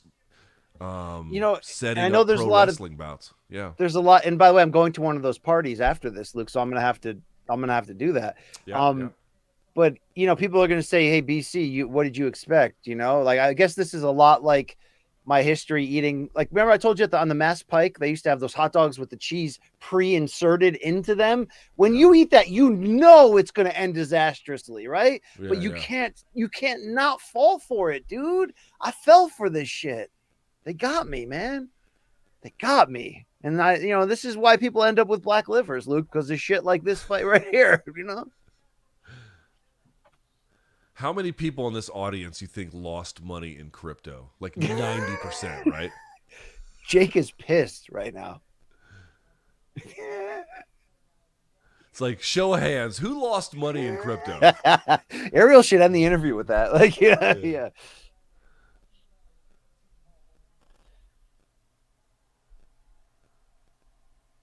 Yeah, big night for Team Paul. No interview from Danis. What a gross joke. I know everyone out there saw it coming, Luke, and I got seduced. I couldn't, look, we all have blind spots. Luke, did I willingly get seduced? Yes. Yes, I did. That's my fault. All right. So rate that fight on a scale of I'd ask you to do it on UFC strawweights. I know that's, unprofessional, so I won't do that. But is there some other kind of scale of familiarity you could rate that fight for us? No. I mean, I don't even know what to say. I don't know. I'm at a loss for words, for dignity, for at least we're not, at least we don't have to fly back home from England. Yeah, and that's really, probably the saving grace here. I'm taking exactly here, correct.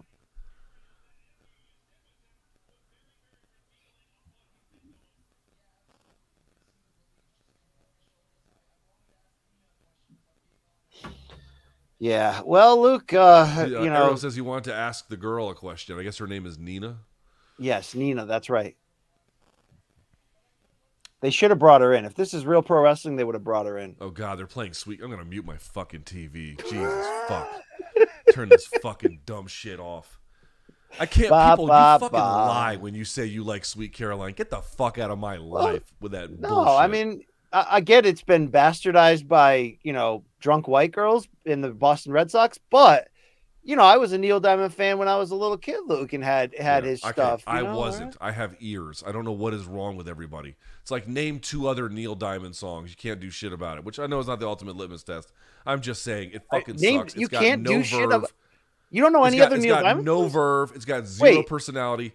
And by the way, the story behind it is kind of weird. By the way, it's a little uncomfortable, huh?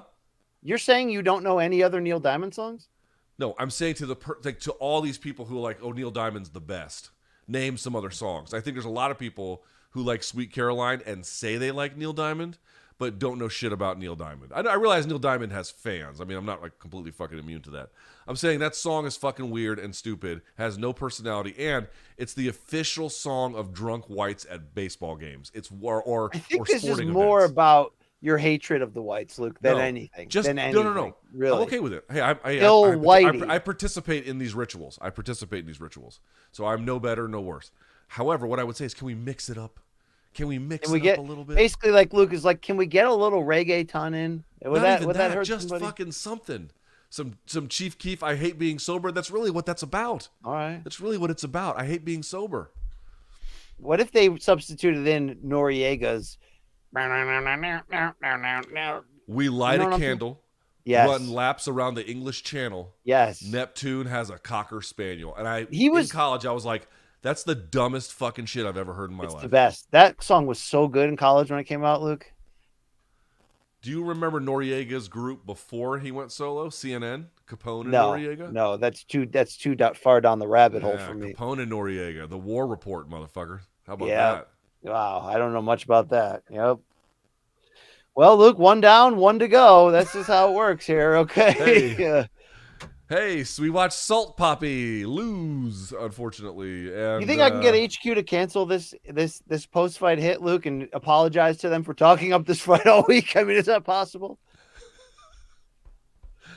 All right. So hold on. How many rounds is this KSI fight? I believe it's 8.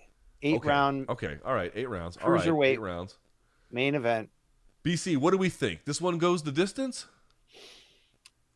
Certainly it's going to be up to KSI's chin, but KSI did outbox Logan, who's not great. Do you think KSI is better than Jake Paul or worse than Jake Paul? That's the real question that handicaps. I think worse. Because I sent you that KSI video this morning where he's like, man, I feel so good after camp that I legitimately think I could beat Canelo or Bivol. Like, dude, any commission that approved Bivol versus KSI, they should be investigated for crimes. Tommy Fury's not great, but he showed us against Jake Paul, despite the final round knockdown, that he can lead hard into the fundamentals. His upper body is way more muscular than his lower body, so it is a little weird. But he can box a little. By the way, I gotta say, Ariel might be getting a good check for the work he's doing tonight. Just tonight, he did backstage, he did panel on the set here, yes, then called the fight with them, then did the post-fight interview. So like 4 different stations, all on the same night. You think he charged? They better be paying him. Do you think he charges them 4 times, Luke? 4 times, no, but yeah, dude. If you're using him in that many roles, that should be a good check for him. Yeah. He's earning it. But for sure, he's getting it done. Good for him, man. It's not always glamorous, but the check clears. You take that shit. It's a lot of visibility. It's a lot of visibility. A lot of it. Todd Grisham getting some visibility. All right, they're now running the promo package for the Juggalo main event. We better get Big John Fury and Tyson in the corner. This will be good. But will the fight be good? It'll be better than this first one, but I mean, how much better can we expect KSI to be? I don't care. I mean, I just got to be. I know you're asking in good faith. How much better? I don't know, dude. He finished the last guy with an elbow. Like, I just don't even know what to say. Yeah. All right, let's not kill any more time here, DAZN. Let's get right into the ring walks. You ready? You with me, DAZN? I will say this, BC. Even though this is the Gathering of the Juggalos Manchester edition. Yes. This crowd is noticeably younger than most boxing crowds that I've seen. Yes. Noticeably younger. Yep.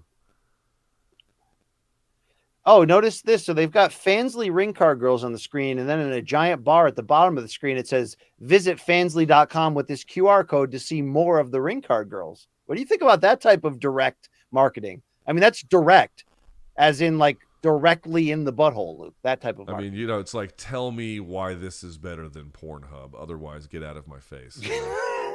It feels a little trash, but that's what you get when you pre-insert cheese into a hot dog. You know what I mean? I mean, it is brilliant. It is. Dude, so have you brilliant. ever seen the? I saw. Do you ever read Semaphore? No. Okay, so it's a new news agency by this guy Ben Smith. Ben Smith was one of the wizards from like that. I think over at BuzzFeed. I think he was one of the guys who like really turned it into something big from a traffic standpoint. Anyway, he runs this new news organization called Semaphore, and they were doing a story on like the biggest web properties, and I think Pornhub is either number one or like close to it. Over like who does more traffic, Amazon.com or Pornhub? It's Pornhub. You know, are you serious? Like dramatic, yeah, by like a huge margin, yeah. Wow, that says a lot, Luke. It says a lot. Tommy Fury begins his ring walks. Thank you. Here we go. I'm just redirecting the conversation every 10 minutes back to pornography. I want everyone to know here comes Big John Fury to his left. Tyson Fury behind him. We got the full family here. Luke, did you end up watching any of the Tyson Fury Netflix series? I did not. No, I read books. No. I was protesting him not fighting Usyk, but now he will. Now he is. I'm told either he or his wife is charming. His wife's Paris is always funny, so I wouldn't. She's charming, that. Yeah. He's coming out to Oasis, Luke. Oh, nice. Which song? I have it muted. Wonderwall. You do not know the track? Feels Wonderwall? the way I do about you now. This came out my sophomore year in high school, man. Yeah, I mean, Oasis were cool as shit in '96, were they not? Oh, dude, their first three albums they were cool as shit. There's no question. They were real cool. And dude, they were like, or not they, really it was Liam was a full-time troll, right? I mean, he was a rebel rouser. I always took it was Liam and Noel, right? Liam and Noel Gallagher. Yes. I always took Noel Gallagher's side because I'm always like, dude, Liam's a better singer, but like Noel does everything. He plays all the instruments, he writes all the songs, and he can sing. He doesn't sing as well as his brother, but he can sing, you know? Fury coming out for, I guess, is it KSI Fury? Is it KSI's the A side? I guess he is. Yes, KSI is the A side. Luke, I would say "Don't Look Back in Anger" is my favorite Oasis Champagne song. Supernova it's the rock music equivalent of the '90s of Spodioti Dopalicious. Spodioti Dopalicious, yeah, from Outkast. You don't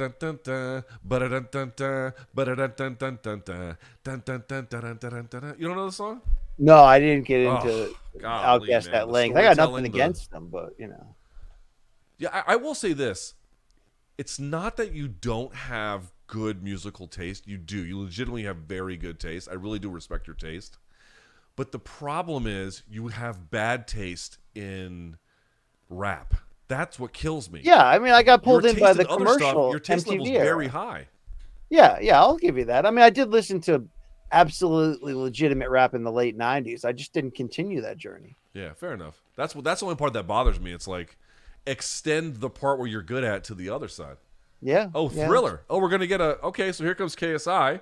We're gonna get a zombie Michael Jackson remix. Or it's Fury. What the fuck am I watching? Oh. I thought Fury was already in the fucking ring. Yeah. No, he's still walking. Here he is. Boy, after the Danis fight, our numbers just fucking tanked. Yeah, I think our souls too, and our dignity, and a lot of really, to be fair, our libido probably too. But here we go, Tommy Fury. Nice coat, nice jacket there with the fur on it for the furry guy. Yeah, he's supposed to be the pro boxer, Todd Grisham says. We'll see it tonight. We'll see it. They got chicks dancing. Look at that, Luke. Oh, he's dancing with them. He's leading the Thriller line. My prediction is bad boxing. That is what I am going to put the house on that. He is a handsome devil, this guy, correct, yeah, Luke? Yeah. We've seen him in person, too. His eyebrows, man, those things need taming. I mean, he is... his DMs are probably a fucking... Just a filth show. Just a hall of famers in that. Just constant drama and action and like 10. To be fair, Luke, to keep on with the Fansly theme, just constant butthole, right? Just forever buttholes. That's what he gets. That's what it is. Yep. All right. What do you think KSI is going to come out to? What do you want here? What if he came out with Apathy? Would you be fired up? Apathy has the Connecticut Chronicles Part 2 coming out. Did you know that? Oh, yes. I hope I can guest spot on that. I don't know. I think he either does or shouts to Apathy. Yes. I love Apathy from Army of the Pharaohs. Derek Chisora in the crowd. Ah, okay. Big John Fury counseling his son. Son, I'm a fighting man. You know, I'll say this as well. I probably shouldn't even mention his name because he wouldn't want to be associated with, well, frankly, content as lowbrow as this, and it's understandable. Yes. But shouts to Vinny Paz, who has a new album coming out as well. You think Vinny Paz is too good for Misfits boxing? Yeah, he's a real fight fan. Yeah. Oh, here comes KSI. Who's that Secret Service agent in the ring behind Buffer? I'm going to guess some guy who's also committed financial crimes. I don't know. Oh, KSI's still in a car, Luke. He's still in the Lamborghini, it looks like, right? That's or a Ferrari. badass... I don't even know what the fuck I do. These vehicles are so out of touch in my life, out of reach, you know? I don't mind KSI. I've interviewed him in person before, Luke. He seems like a charismatic, decent guy, you know? These guys are all wildly successful. They have lots of money. This is the thing about me. It's like the fighters, you want to be respectful because they don't make a lot of money. But like the guys who make a lot of money, the rule in society is if you make a lot of money, you cannot bitch about people making fun of you. You just can't. You fucking can't. You know what I mean? Fair. So this guy is rich beyond, far any level we'll reach. Fuck him. We should be able to talk shit about him. That's how this goes, man. Oh, a lot of smoke there, a lot of dry ice. Yeah, a lot of mouth breathing. A lot of mouth breathing. But there's a Lamborghini, I think that's what that is, on stage. And now it sounds like, I don't know. I don't know what UK drill is. Maybe that's this. I don't really know. And here's going to guess. BC, here's where I'm also out of touch. Who is this gentleman on stage? I do not know. This is why you come to Morning Combat. Who the fuck are these guys? Fuck this shit. Yeah. Is this still live? I mean, is anyone watching? Is there anyone out watching. there? Yeah. Because it's getting harder and harder to breathe in here. Yeah, this is really weird. I don't know who that man is, but he looks like the remember in The Wire, Luke, the cool guy who ran his own what was his name? Who run it? Right? What was that guy's Mafia? name? Who run it?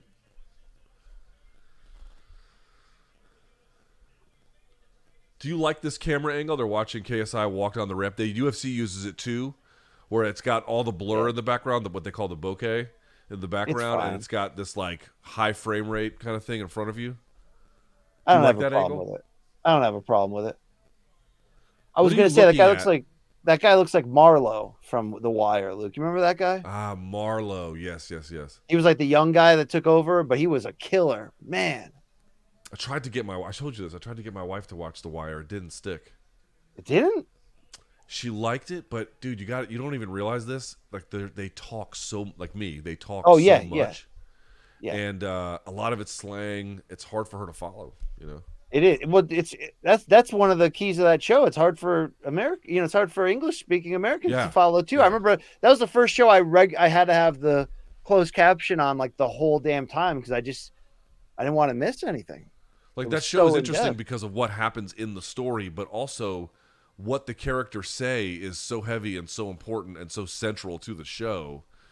If you're not a native speaker, you don't realize how hard it might be. Mm-hmm. Marlo Stanfield here dropping bars. John Fury is rubbing his son's shoulders, warming him up. They're telling us, Luke, he's a UK rapper called Giggs. Giggs, yes. I'm sure he's fine or whatever. Yeah, I prefer to call him Marlo Stanfield, Luke. That's what I do. But he's dropping bars right now. And there's the Prime sports car. The back of he has a tattoo that says legal. What the fuck?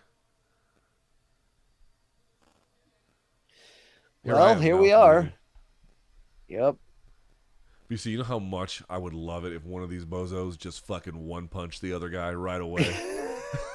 I'd be like, dude, thank you. Oh my God, I love you. You know, I would literally become a fan of one of these guys, one of these bozos, if they one punched each other. You know, I'd be like, fuck yeah, dude, I love you today. Are you talking about like a double knockdown? No, a double knockdown. I'd run their fan clubs. I'd run their fan clubs. Like a double KO, and then they're both stiff and shit too. I'd be like, you guys, I love you for life. Yes, Scarlet Faye singing God Save the Queen. The King, sorry, the King. Yeah. Do you think she's hiding Abdu Rozak in her hair? I'm just going to move on from that, Okay. Places that could go. I don't really want to follow, What would you say then about the physical appearance of KSI? Ripped? Looks like he's training. Yeah. Oh, yeah. Again, Tommy's there's the gentleman ready. in the white coat who... Cal Sutherland, baby. Yeah. Double-breasted.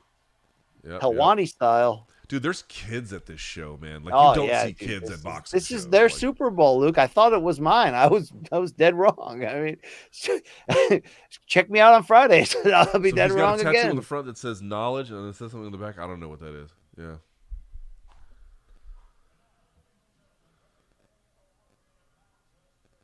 Michael Buffer back out. They wheeled Buffer out. Now, Luke, do you think Buffer leaves the second he finishes the announcement and just gets into a limo filled with cocaine and women?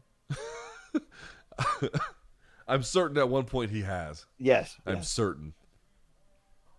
Would you believe that he goes directly from here to the airport and flies home? Probably, right? That's what I would do.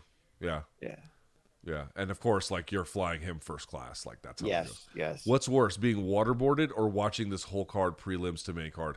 I would absolutely rather be waterboarded. It'd be much shorter. Much shorter. You, Paul Melia. Thank you very much. just Big as music painful. fan Paul is. Yes. Thank you. BC, how's this ref? Mark Callow Oy. He's Texas based, and I've seen him a lot at Showbox cards and stuff. He's decent. He pronounces it Kaloi, even though it looks like Calloy. Kalloy.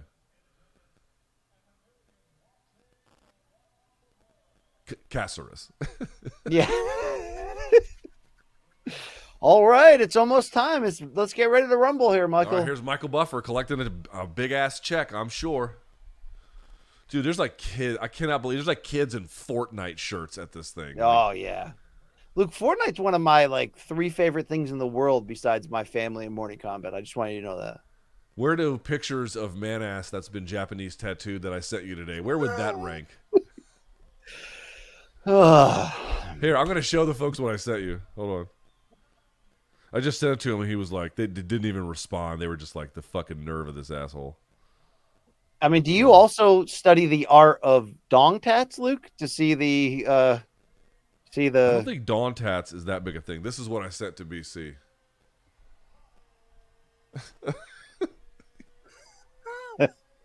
Yeah, that's decidedly not my thing, Luke. Surprisingly, yeah. It's a very good tattoo. It's a very good tattoo. All right, ring announcements concluding here with KSI. I like KSI. He's got a little bit of that, what would you call that? Matrix green? Something like that, right? Yes. I bet you it's expensive, that ring gear he's wearing. That looks cool. You know what? One of my favorite ring walks, when Lomachenko fought Lopez. I know he lost the contest, but he came out with the Matrix music, and then in the background, remember that was still like inside a semi-bubble during the COVID times?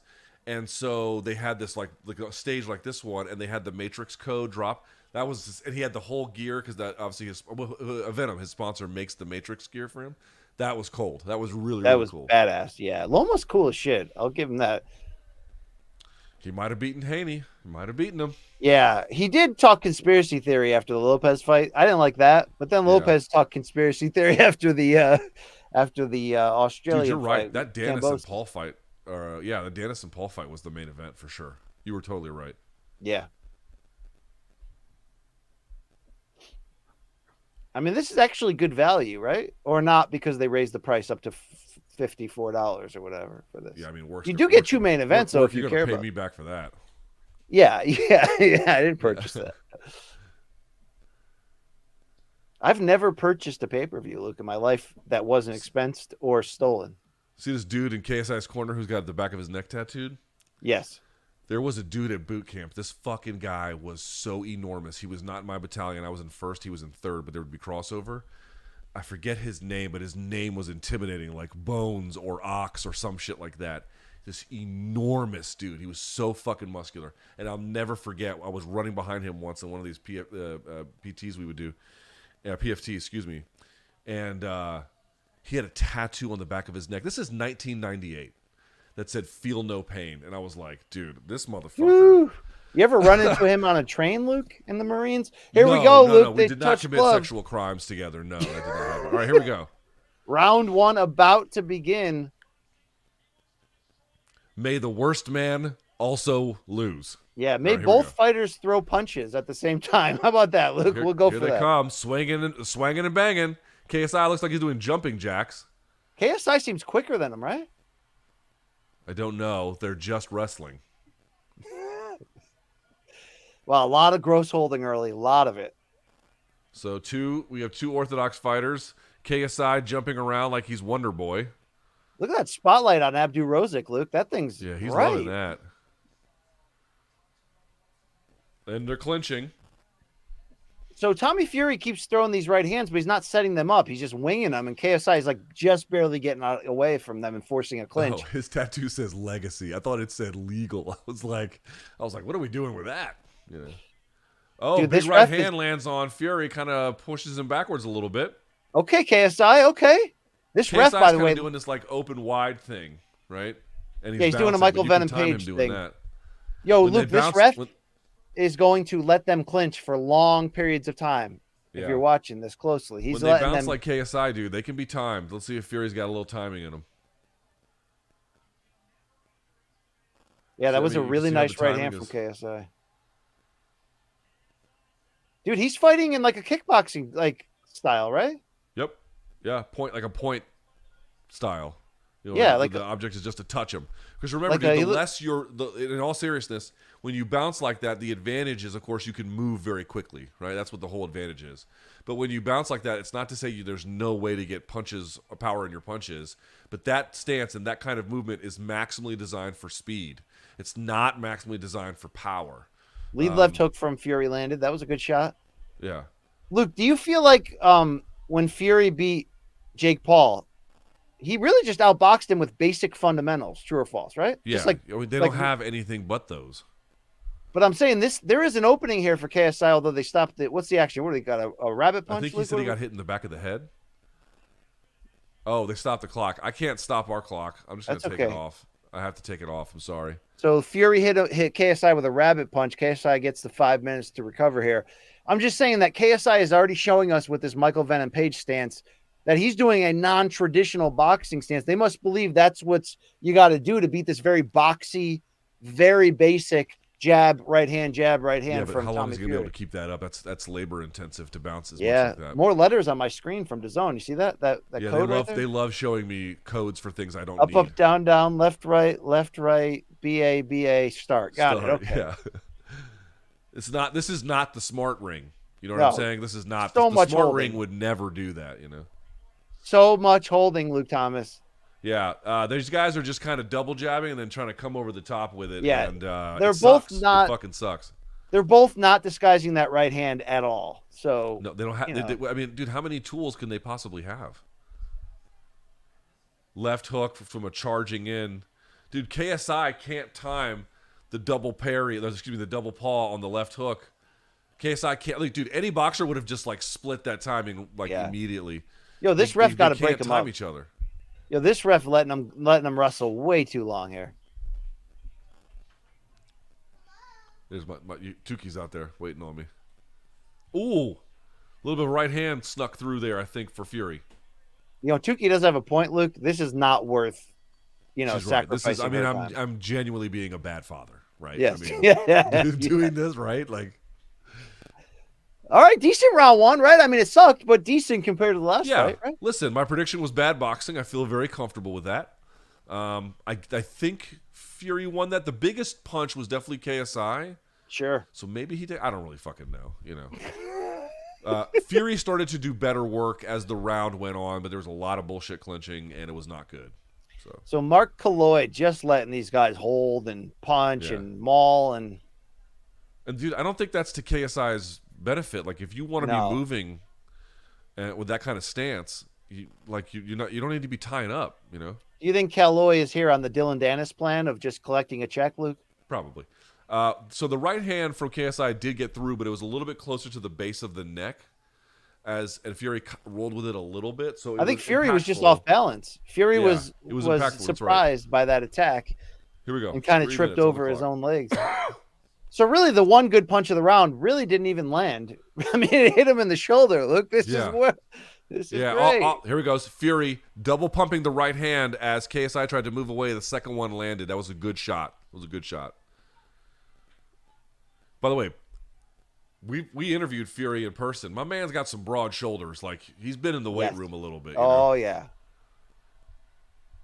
He's probably going to be he loves real that strong. lady that he met on Love Island. Aren't they going to get married? Like, he loves her, Luke. Yeah. I mean, if I was him, I would be as single as could possibly fucking be. Or maybe he's single in like the way his brother is married, Luke.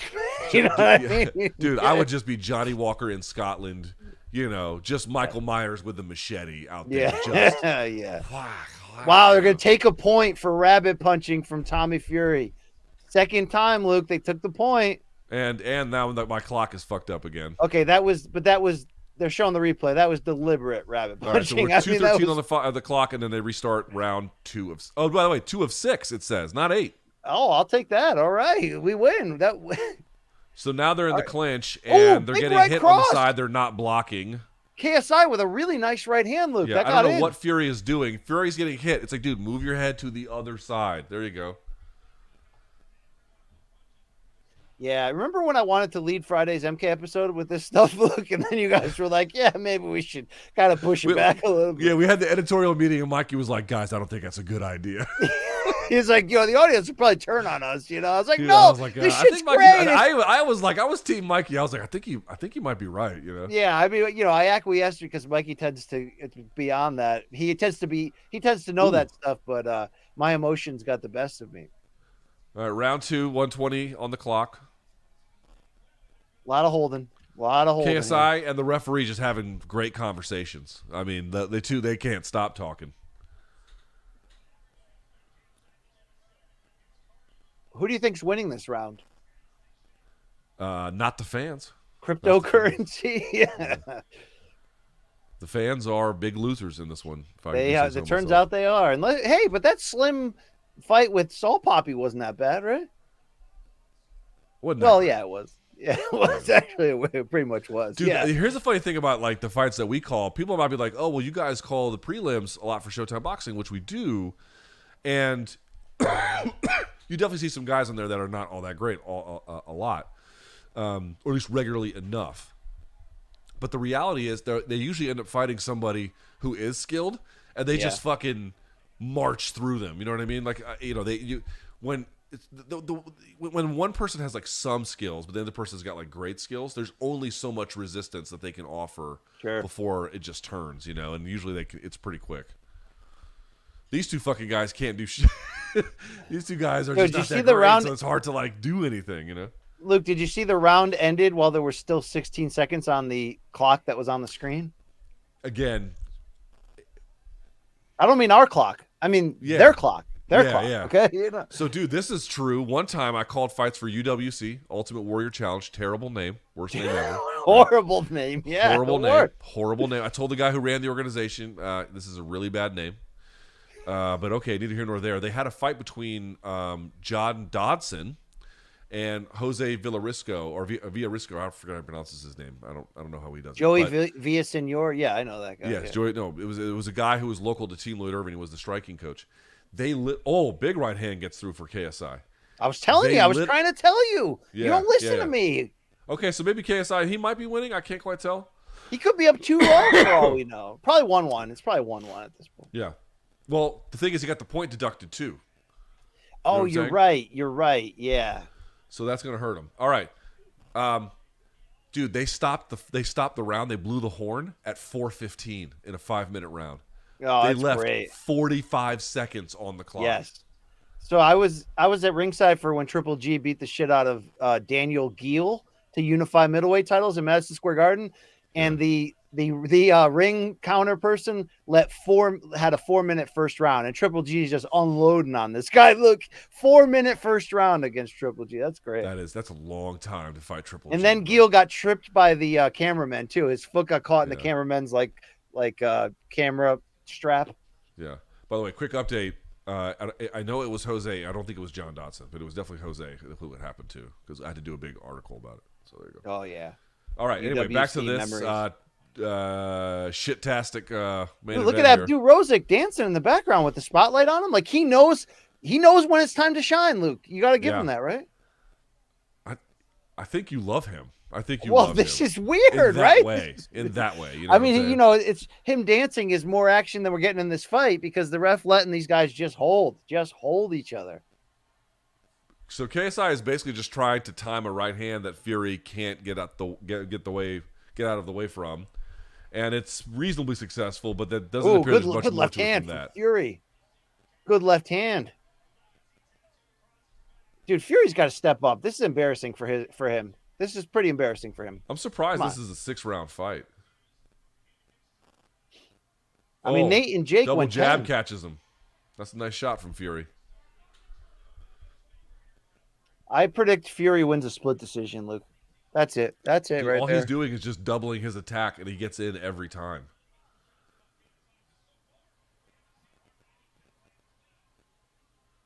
Yeah, this is just clinchy. That's all we got. All these kids are leaving, being like, "This is fucking boxing." Yeah, they're like, we were here for the vagina cake. I mean, like, please. No wonder people watch MMA. It's like, but yeah, this sucks. This is not, Remember when I wrote that story this week saying that this fight could really extend the bubble? I mean, the bubble might close after this. What do you think? Nah. We'll just pop it with a right hand. Looks like a right hand snuck through for Fury. They're just clinching, and it's terrible. I mean, they have nice trunks, right? Wouldn't you say these are nice trunks? Yeah, that's what I'd say about this fight. They're dressed nice. Yeah, they're dressed pretty cool, but that's about it. Dude, this ref is just he don't care, man. He's like, I'm gonna let you guys hold for a full minute, then I'll break you. KSI comes in for a body jab, pulls straight back, and Fury times the right hand and gets him. That's what I mean, dude. He's striking. So when you body jab like that and you strike from so far outside, however far you go, that's however far you're going to have to return to get back to your balanced state. So that's why you really don't want to extend in boxing, because most of these guys have pretty good timing. Even Fury here has some decent timing, BC. And, he just pulled straight back coming out, man. You just can't. In MMA, you can get away with shit like that. You can't get away with shit like that, even at the Tommy Fury level. Yeah. I'm starting to wonder if Slim is actually a better boxer than both of these two. He's got a real trainer, Luke. Right? Isn't he the Misfits fucking champion? Yeah, he's middleweight champ, bro. He's a world champion. Put some respect on his name. Do you ever see that episode of Breakfast Club where Birdman came in and demanded respect? So good. He was ready to shoot everyone in that studio if he had to. Yeah. I have to say, I don't know what I would have done, but I feel like Charlemagne handled it about as well as what you could have. Right? Put some respect on my name. Well, Charlemagne took him there first, but then wiggled out of it pretty nicely. Yeah. But that's Charlemagne's style, Luke. He'll go right up to the fire, man. All right. Here we go, round 4. Round 4, and I am sad to report the fight still blows chunks. Okay, so they've turned the spotlight off of Abdul Rozak, but he's still dancing in the dark, Luke. So more like long-range jabs and entries from KSI, which left hook timing from Fury here is I'll get up in the morning. So basically, KSI has no way to negotiate range except to jump through it. Thank you for that pristine analysis, Luke, of this. I mean, it's literally the left hook is catching him every time. This is going to be an unpopular opinion, but this fight's worse than the last one. Look, all right. Come to Misfits Boxing, where each fight sucks worse than the last. Oh, a lot of holding. Look at the ref just slapped them on the back. It's like five punches landed around. Landed? No, thrown. Yes, thrown. 5 punches thrown. A lot of holding. So much holding. Yep. Okay. And now KSI is still doing this Robert Whittaker bounce, but he ain't Robert Whittaker, so. Yep, more holding.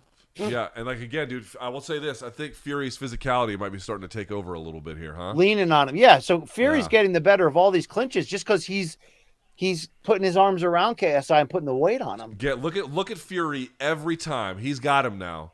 Waiting on him. Kept coming in. Either just puts the jab in his face for him to run into it because he's coming right in straight, or he puts a left hook on him and intercepts him, knocks him off balance, and then he usually clinches thereafter. Every time he's doing it. Every time. And it's catching him, and he's then wrapping the head with the lead hand every time. That's all it is, Luke. A lot of hugging, and then that thing you said every time. And then the ref cashes his check on the way out. That's it. That's where we're at. Hey, don't Coachman and Ariel have beef? Yeah, you're right. Actually, they do. They're sitting next to each other. Well, the things you do for love, Luke, of the game, right? Don't you and I have beef? We're sitting next to each other on screen right now. Yeah, all right. Yeah, but their beef was over like WWF stuff, right? Pretty much. I don't know. I'm not I thought their sure. beef was about that Coach didn't like that Ariel does like a pro wrestling tough guy shtick, and yet he's not going to back it up in person. I think that was his shtick because Coach was backing it up with doing pro wrestling. What would that? No, I think mean? backing it. He's acting like a tough guy, almost doing like a pro wrestling shtick, but isn't going to wrestle or fight people. How does that make sense? Isn't going to pro wrestle or fight. I don't know. People like to protect the business, Luke, right? You got to remember, Coach was a legit wrestler for. No, I know. I'm not like mad at Coach. I just don't understand. I don't understand much about the modern world. If I can most media beefs are pretty lame, to be fair, Luke. Yeah, I avoid them assiduously. I grew up with 1990s. You remember the 1990s when rock stations would fucking beef with each other and there'd be these radio wars and shit. I grew up with all that stuff, and I'm bored to fucking tears. Well, then Tupac and Biggie died, and then that wasn't cool anymore to have beef with people. And then it was Stern versus Opie and Anthony for a while, and that kind of faded. And then it was like Hulk Hogan against black people. That really was awful. That was just like Hulk. awful, We got the phone call, buddy. It's gonna be real bad for you. Yeah. And then Hulk's like, "Why don't I sleep with Bubba the Love Sponge's wife on camera?" Yeah. Well, that must have been a bad day when Dog the Bounty Hunter saw that headline, being like, "Oh Jesus, they got me with this one." Fuck. Yeah. Hard to come back from that one, Dog. I got to tell you. Yeah, You're gonna have to do the Fox News car wash. I mean, I slipped out of that Risen controversy pretty quickly, Luke. But the stuff they did, that'll linger. You know what I mean? Yeah. Oh, we got fighting here in round 5. Oh, now they're fighting in the clinch a little bit. Fury finally wisely recognizing putting his head on the same side as the overhook to avoid being hit anymore. What do you think about all this holding? I think Crypto took a lot of money from this audience. That's what I think. Yeah. I think Crypto drained this audience. I mean, look, do you give any credit to the fact that Abdul Rozak is still dancing without the spotlight on him? He's just still doing it. Yeah, look at him. He is. He's getting down. Dude, I wish him and Hasbulla would fight in the background. That would make me very happy.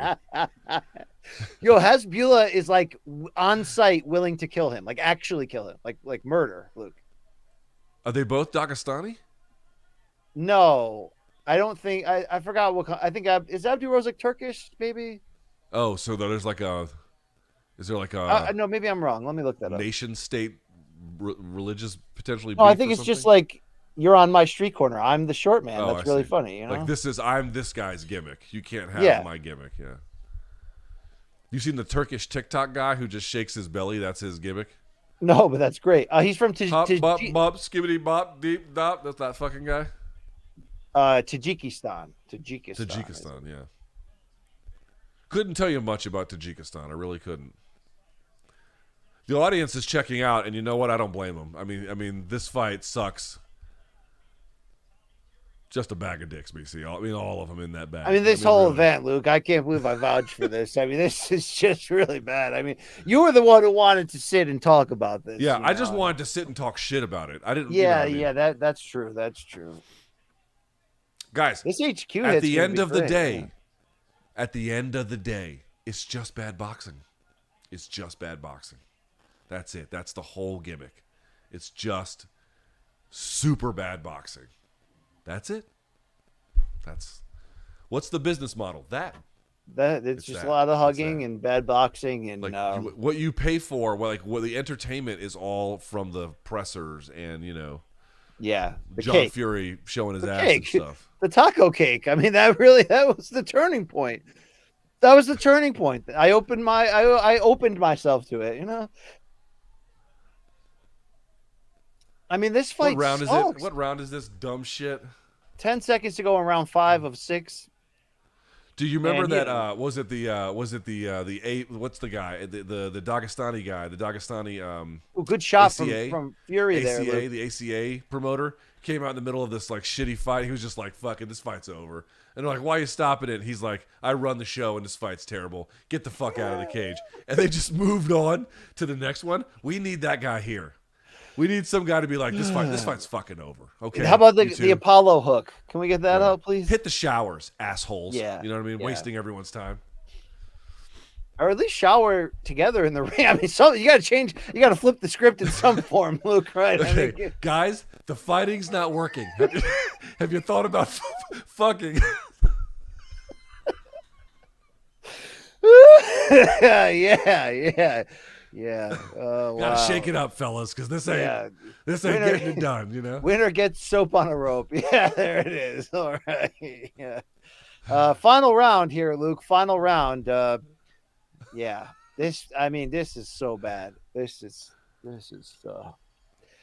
Yeah. All right, here we go. Let's see who's got the guts.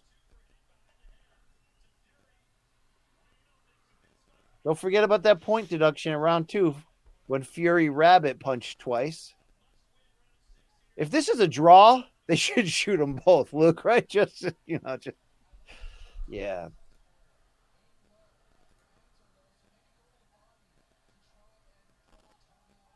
KSI's corner advising him to aim low. Do they mean the body or the ball? Did you pick Darren bag? Elkins in OK Bet? Yes, I did. What did he do? I think he won. Yeah. And guess what? Man. Fury I hate didn't my go picks. Logan versus Danis didn't go the distance either, Luke. That's 2. That's two for BC. That's fucking 2, man. Anyway, these two fucking guys. I didn't even put the round timer on because who gives a shit? They're just holding. That's all they do. Yeah. Maybe a punch landed for KSI just now.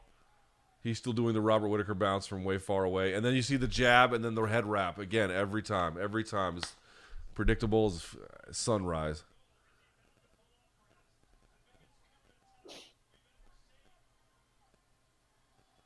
Is there a winner? There's not a winner in this fight.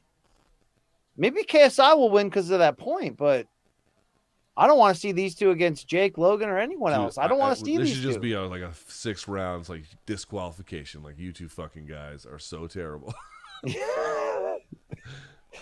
Would you agree that this fight right here is worse than Jake Paul versus Tyron Woodley 2? Yeah, because that one ended, I think that was a 6th round finish. Maybe it was 7th? No, but you got to admit, that was a really bad fight before that. But at least it was better than this. Yeah.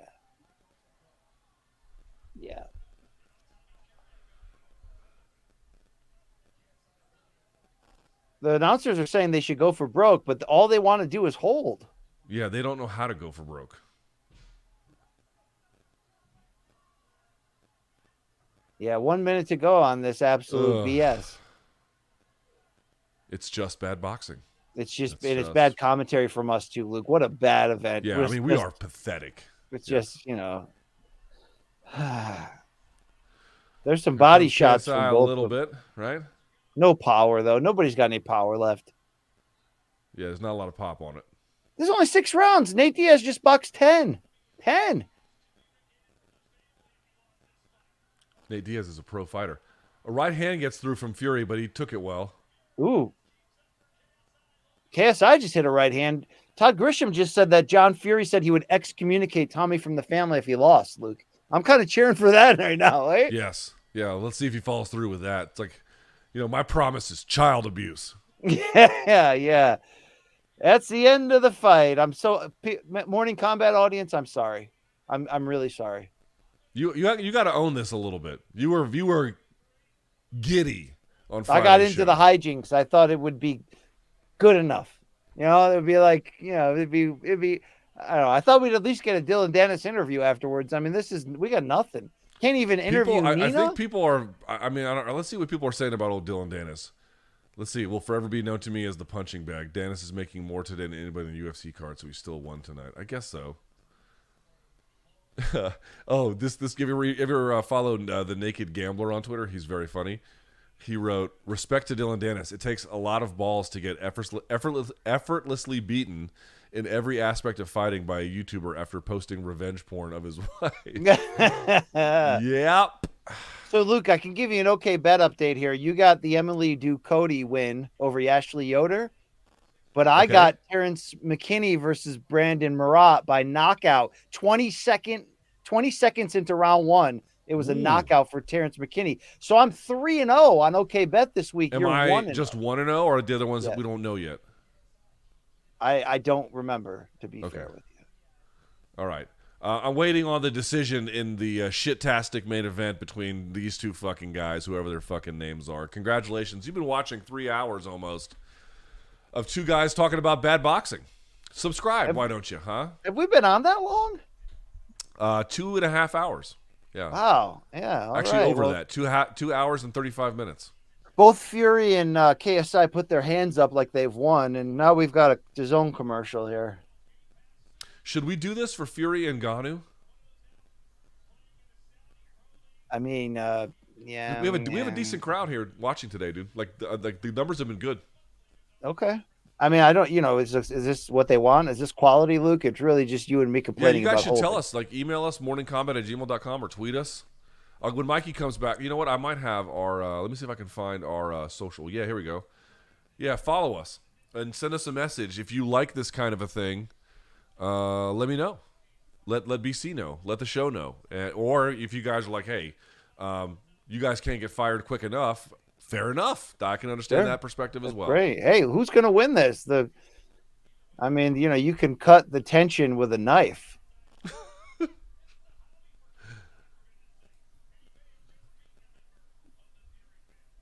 That was a really bad boxing match. Just really, really bad. I mean, I might have won, though, with that point deduction. Yeah, I mean, he landed 2 right hands the whole fight that were decent, but I mean, this is a bad amateur fight. This is really bad. Why is Jake Paul shirtless in the ring right now? You see this? Yeah, is he going to call out? It's like, dude, go shower. I think he's going to call one of these guys out. Nobody want to see that now. My man's got the tiger blasted on his throat. That's a lot. Yeah, Tyson Fury's like, I don't even know if this guy's my brother anymore. Well, let me get a selfie with this little rat kid right here, right? Dude, nothing would make me happier than watching Tyson Fury before fighting Ngannou just drink beer, Like, not even give a fuck. What do you think about Danis being at a club last night at 1 a.m.? Makes sense. I think it showed. Yeah. All right, here we go. I don't know, man. Both guys don't look super confident. Here we go.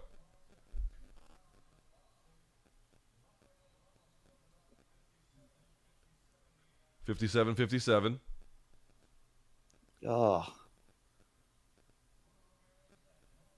Why is Buffer doing this?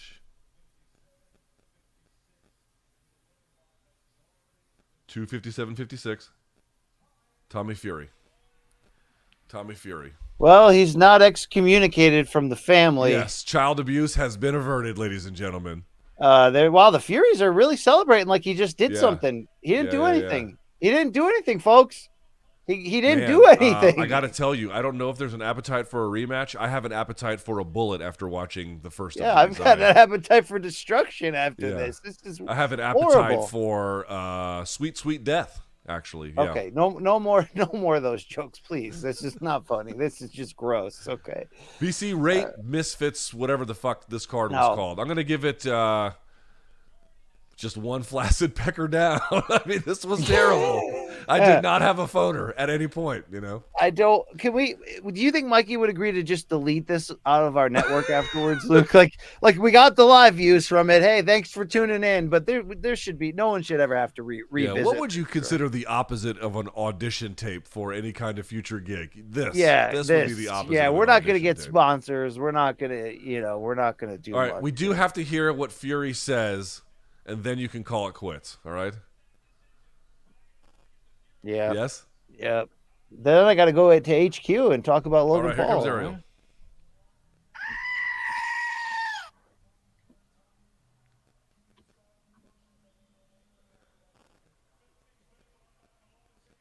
So first he thanks Jesus.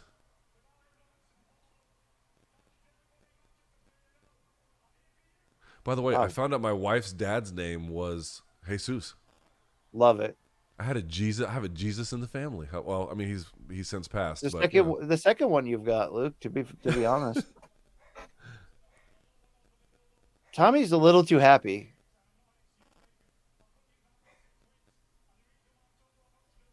Tommy says he couldn't use his right hand for 6 weeks. You didn't use your right hand in the fight either. He's talking some aspirational shit I don't care about. Well, you can be aspirational, but like, yeah, thank you, Paulo Costa, in the comments. It makes me want to hug someone now. I mean, that's all he did. I mean, I'm a good hug. You know, I'll cuddle. You with hate you. hugging me. Who hugs less? You Yeah, and me, why, or what any do you, other what do two you, what do you complete want to hug strangers? me for? You know, you won't even What's go wrong get a with a hug? massage because you hate touch, but you want to touch me? That's It has weird. to be the you right know? person, Brian Campbell. Don't you understand? Dude, I mean, that's the only reason I haven't rear naked choked you out yet, because I just don't want to touch you, Luke. All right, Dude, one time my wife got me it was a sports massage now, so you understand it was purposeful. But the guy would breathe like this. Like Mr. Miyagi style, but very aggressively. Like And then I came O-face back from as the he's massage, and it was like deep tissue, like it was hurtful, you know, like the sports massages are. And she was like, "Yo, how was the massage?" I was like, "Yo, not restful, man. No, no. All right. Hey, I'm gonna leave now and go do my HQ hit. No, wait. Thank you. Hold on. We got to sign. You got to have some kind of thing to say to the audience. You got to Closure. wish them well. You got to tell them how it was. You got to put a bow on it. Do you want to close this down, you and me, right now? So what you're or gonna I do is could- you're gonna leave, and I'm gonna give about 5 to 10 minutes more of analysis, and then we're gonna call All right. it a day. To the audience, thank you for joining, and I hated it, as Mikey just said. Yeah, I hated it too, Mikey. But if the fans like it, I guess they like it. Thank you. I'm sorry, folks. Right now, you're getting more drama. These guys are yelling at each other in the ring. So there's the drama quotient delivers. You know, I mean, if you're looking for dumb shit, Yeah, this it's is there. dumb. You know. And I'm gonna leave now, but thank you, and I'm really sorry to everybody for watching. Thank you. All right, bye. There's Brian Campbell. Hi, everybody. All right, so they're still arguing in the ring here. We'll give this about 5 more minutes, and then we'll call it a day. Because obviously I don't want to waste any more time. KSI demanding a rematch, saying the scoring is bullshit. Fury now leaving the ring. All right, let's put a bow on this. How was it? It was terrible. It was terrible. It was really uniquely awful. If you are just joining us, let's put it all together here. Salt Papi got knocked out. I forget which round it was, but you don't really care about that. You care about the main and the co-main event. In the co-main event, Dillon Danis loses. Logan Paul wins. He was up on all the judges' scorecards through 5 rounds, and in the 6th round, he gets disqualified after being warned, shoots a double A, gets warned, and then goes and then tries to snatch up a guillotine. By the way, misses on both of them, which is quite humorous, and then gets disqualified. A melee ensues. And you're like, well, what the hell is the significance of this? Well, he did not do a great job fighting, but he did do a great job selling the fight. A lot of people were tuning in. A lot of people were interested in seeing it. You have to give him credit. However, shall we say, unsavory his methods, they were effective. They were very effective. And he just fought like shit. Obviously, it was terrible. He did hardly anything in that fight. I think landed, barely double-digit punches, and very few of them are very memorable. Logan Paul won, and then he gets disqualified in the 6th. So that's that. I don't know what the future will be. I suspect Logan Paul will do something like this again. If you care, perhaps you do not. I don't care much, other than to do fun shit like this. But thank you guys for watching. For the Dillon Danis side, he seems to be a very effective troll. And I think he could probably troll more people into a future opportunity. But this was not a strong showing. I mean, he looked terrible. He looked really, really bad. Like, it sucked. And again, even the jiu-jitsu and wrestling techniques he employed were unsuccessful to a Logan Paul who had boxing gloves on and is not any of those. Anyway, you can draw whatever conclusion you want from that. It was not a strong night for him in that way. But did he deliver the drama? He sure did. He sure did. He delivered the drama. You got plenty of that in the end. So take that for what it is worth. Not a lot, right? And then in your main event, Tommy Fury wins a majority decision over KSI. He wins on 2 scorecards, 57-56, and then the other one, 57-57. I mean, I would love to see some of the scoring because remember, I think it was the second or third round, Fury lost a point due to what was perceived, or at least considered to be by the ref, rabbit punching to the back of the head. Other than that, the fight sucked the horn. KSI employing a very kind of point fighting stance where he jumps in a rhythmic open way, which you do that from far away. The point of that stance, obviously, as we discussed here, even amidst our unseriousness, is it gives you some mobility. Gives you the ability to move, but it doesn't root you to the ground to give you maximum punching power. And so he was able to land a couple of times, especially early, but it's a very basic way to time. Like, you're not disrupting your rhythm. Your rhythm is very... Even if you're trying to switch your own rhythm is very identifiable, and especially when you're far away. So what ended up happening was he kept trying to close distance, and sometimes you would get through, but there was a lot of times, especially in the second half of the 6-round fight, where Fury was able to just greet him with a jab or a left hook, and he would either catch him or it would initiate a clinch. And the clinch fighting was terrible, but even then Fury got better, putting his head on the same side as the overhook to avoid being able to get hit by punches, right? He was making some smarter decisions, intercepting KSI as he was trying to close the distance, and that was reasonably successful enough. I think he put some decent, as he said in the post-fight speech, put some decent punches together, was able to walk KSI down. Again, as the fight wore on, he got better and better about that. The fight was terrible. It was uniquely awful, and not something you're going to want to review if you missed it, but that is what happened. As for what might happen next, they could probably run it back. I suspect that this audience doesn't have the most sophisticated palate when it comes to...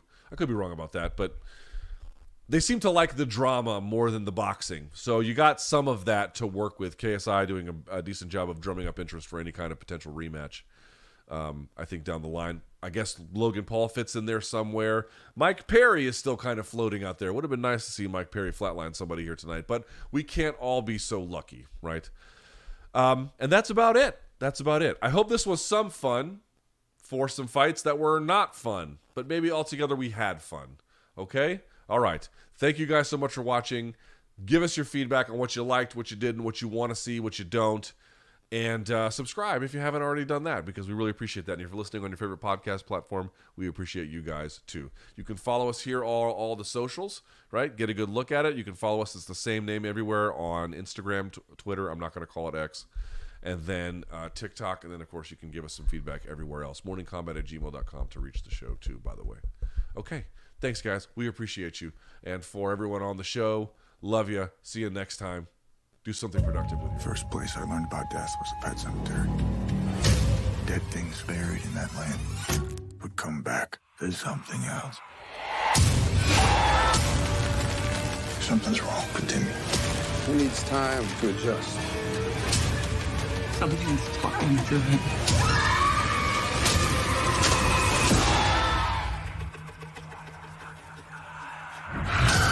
Pet Cemetery, Bloodlines, now streaming. Rated R. Freddie! Surprise! Dad! What's going on with your son? Wish I knew. Got a girlfriend I've never even heard of. When I told him I wanted to spend more time with him, he said no. It's just not a good time. Have you considered that he hates you? Don't sit there! Those are Christian Lacroix pillows. So we can't sit on the couch. Not in jeans.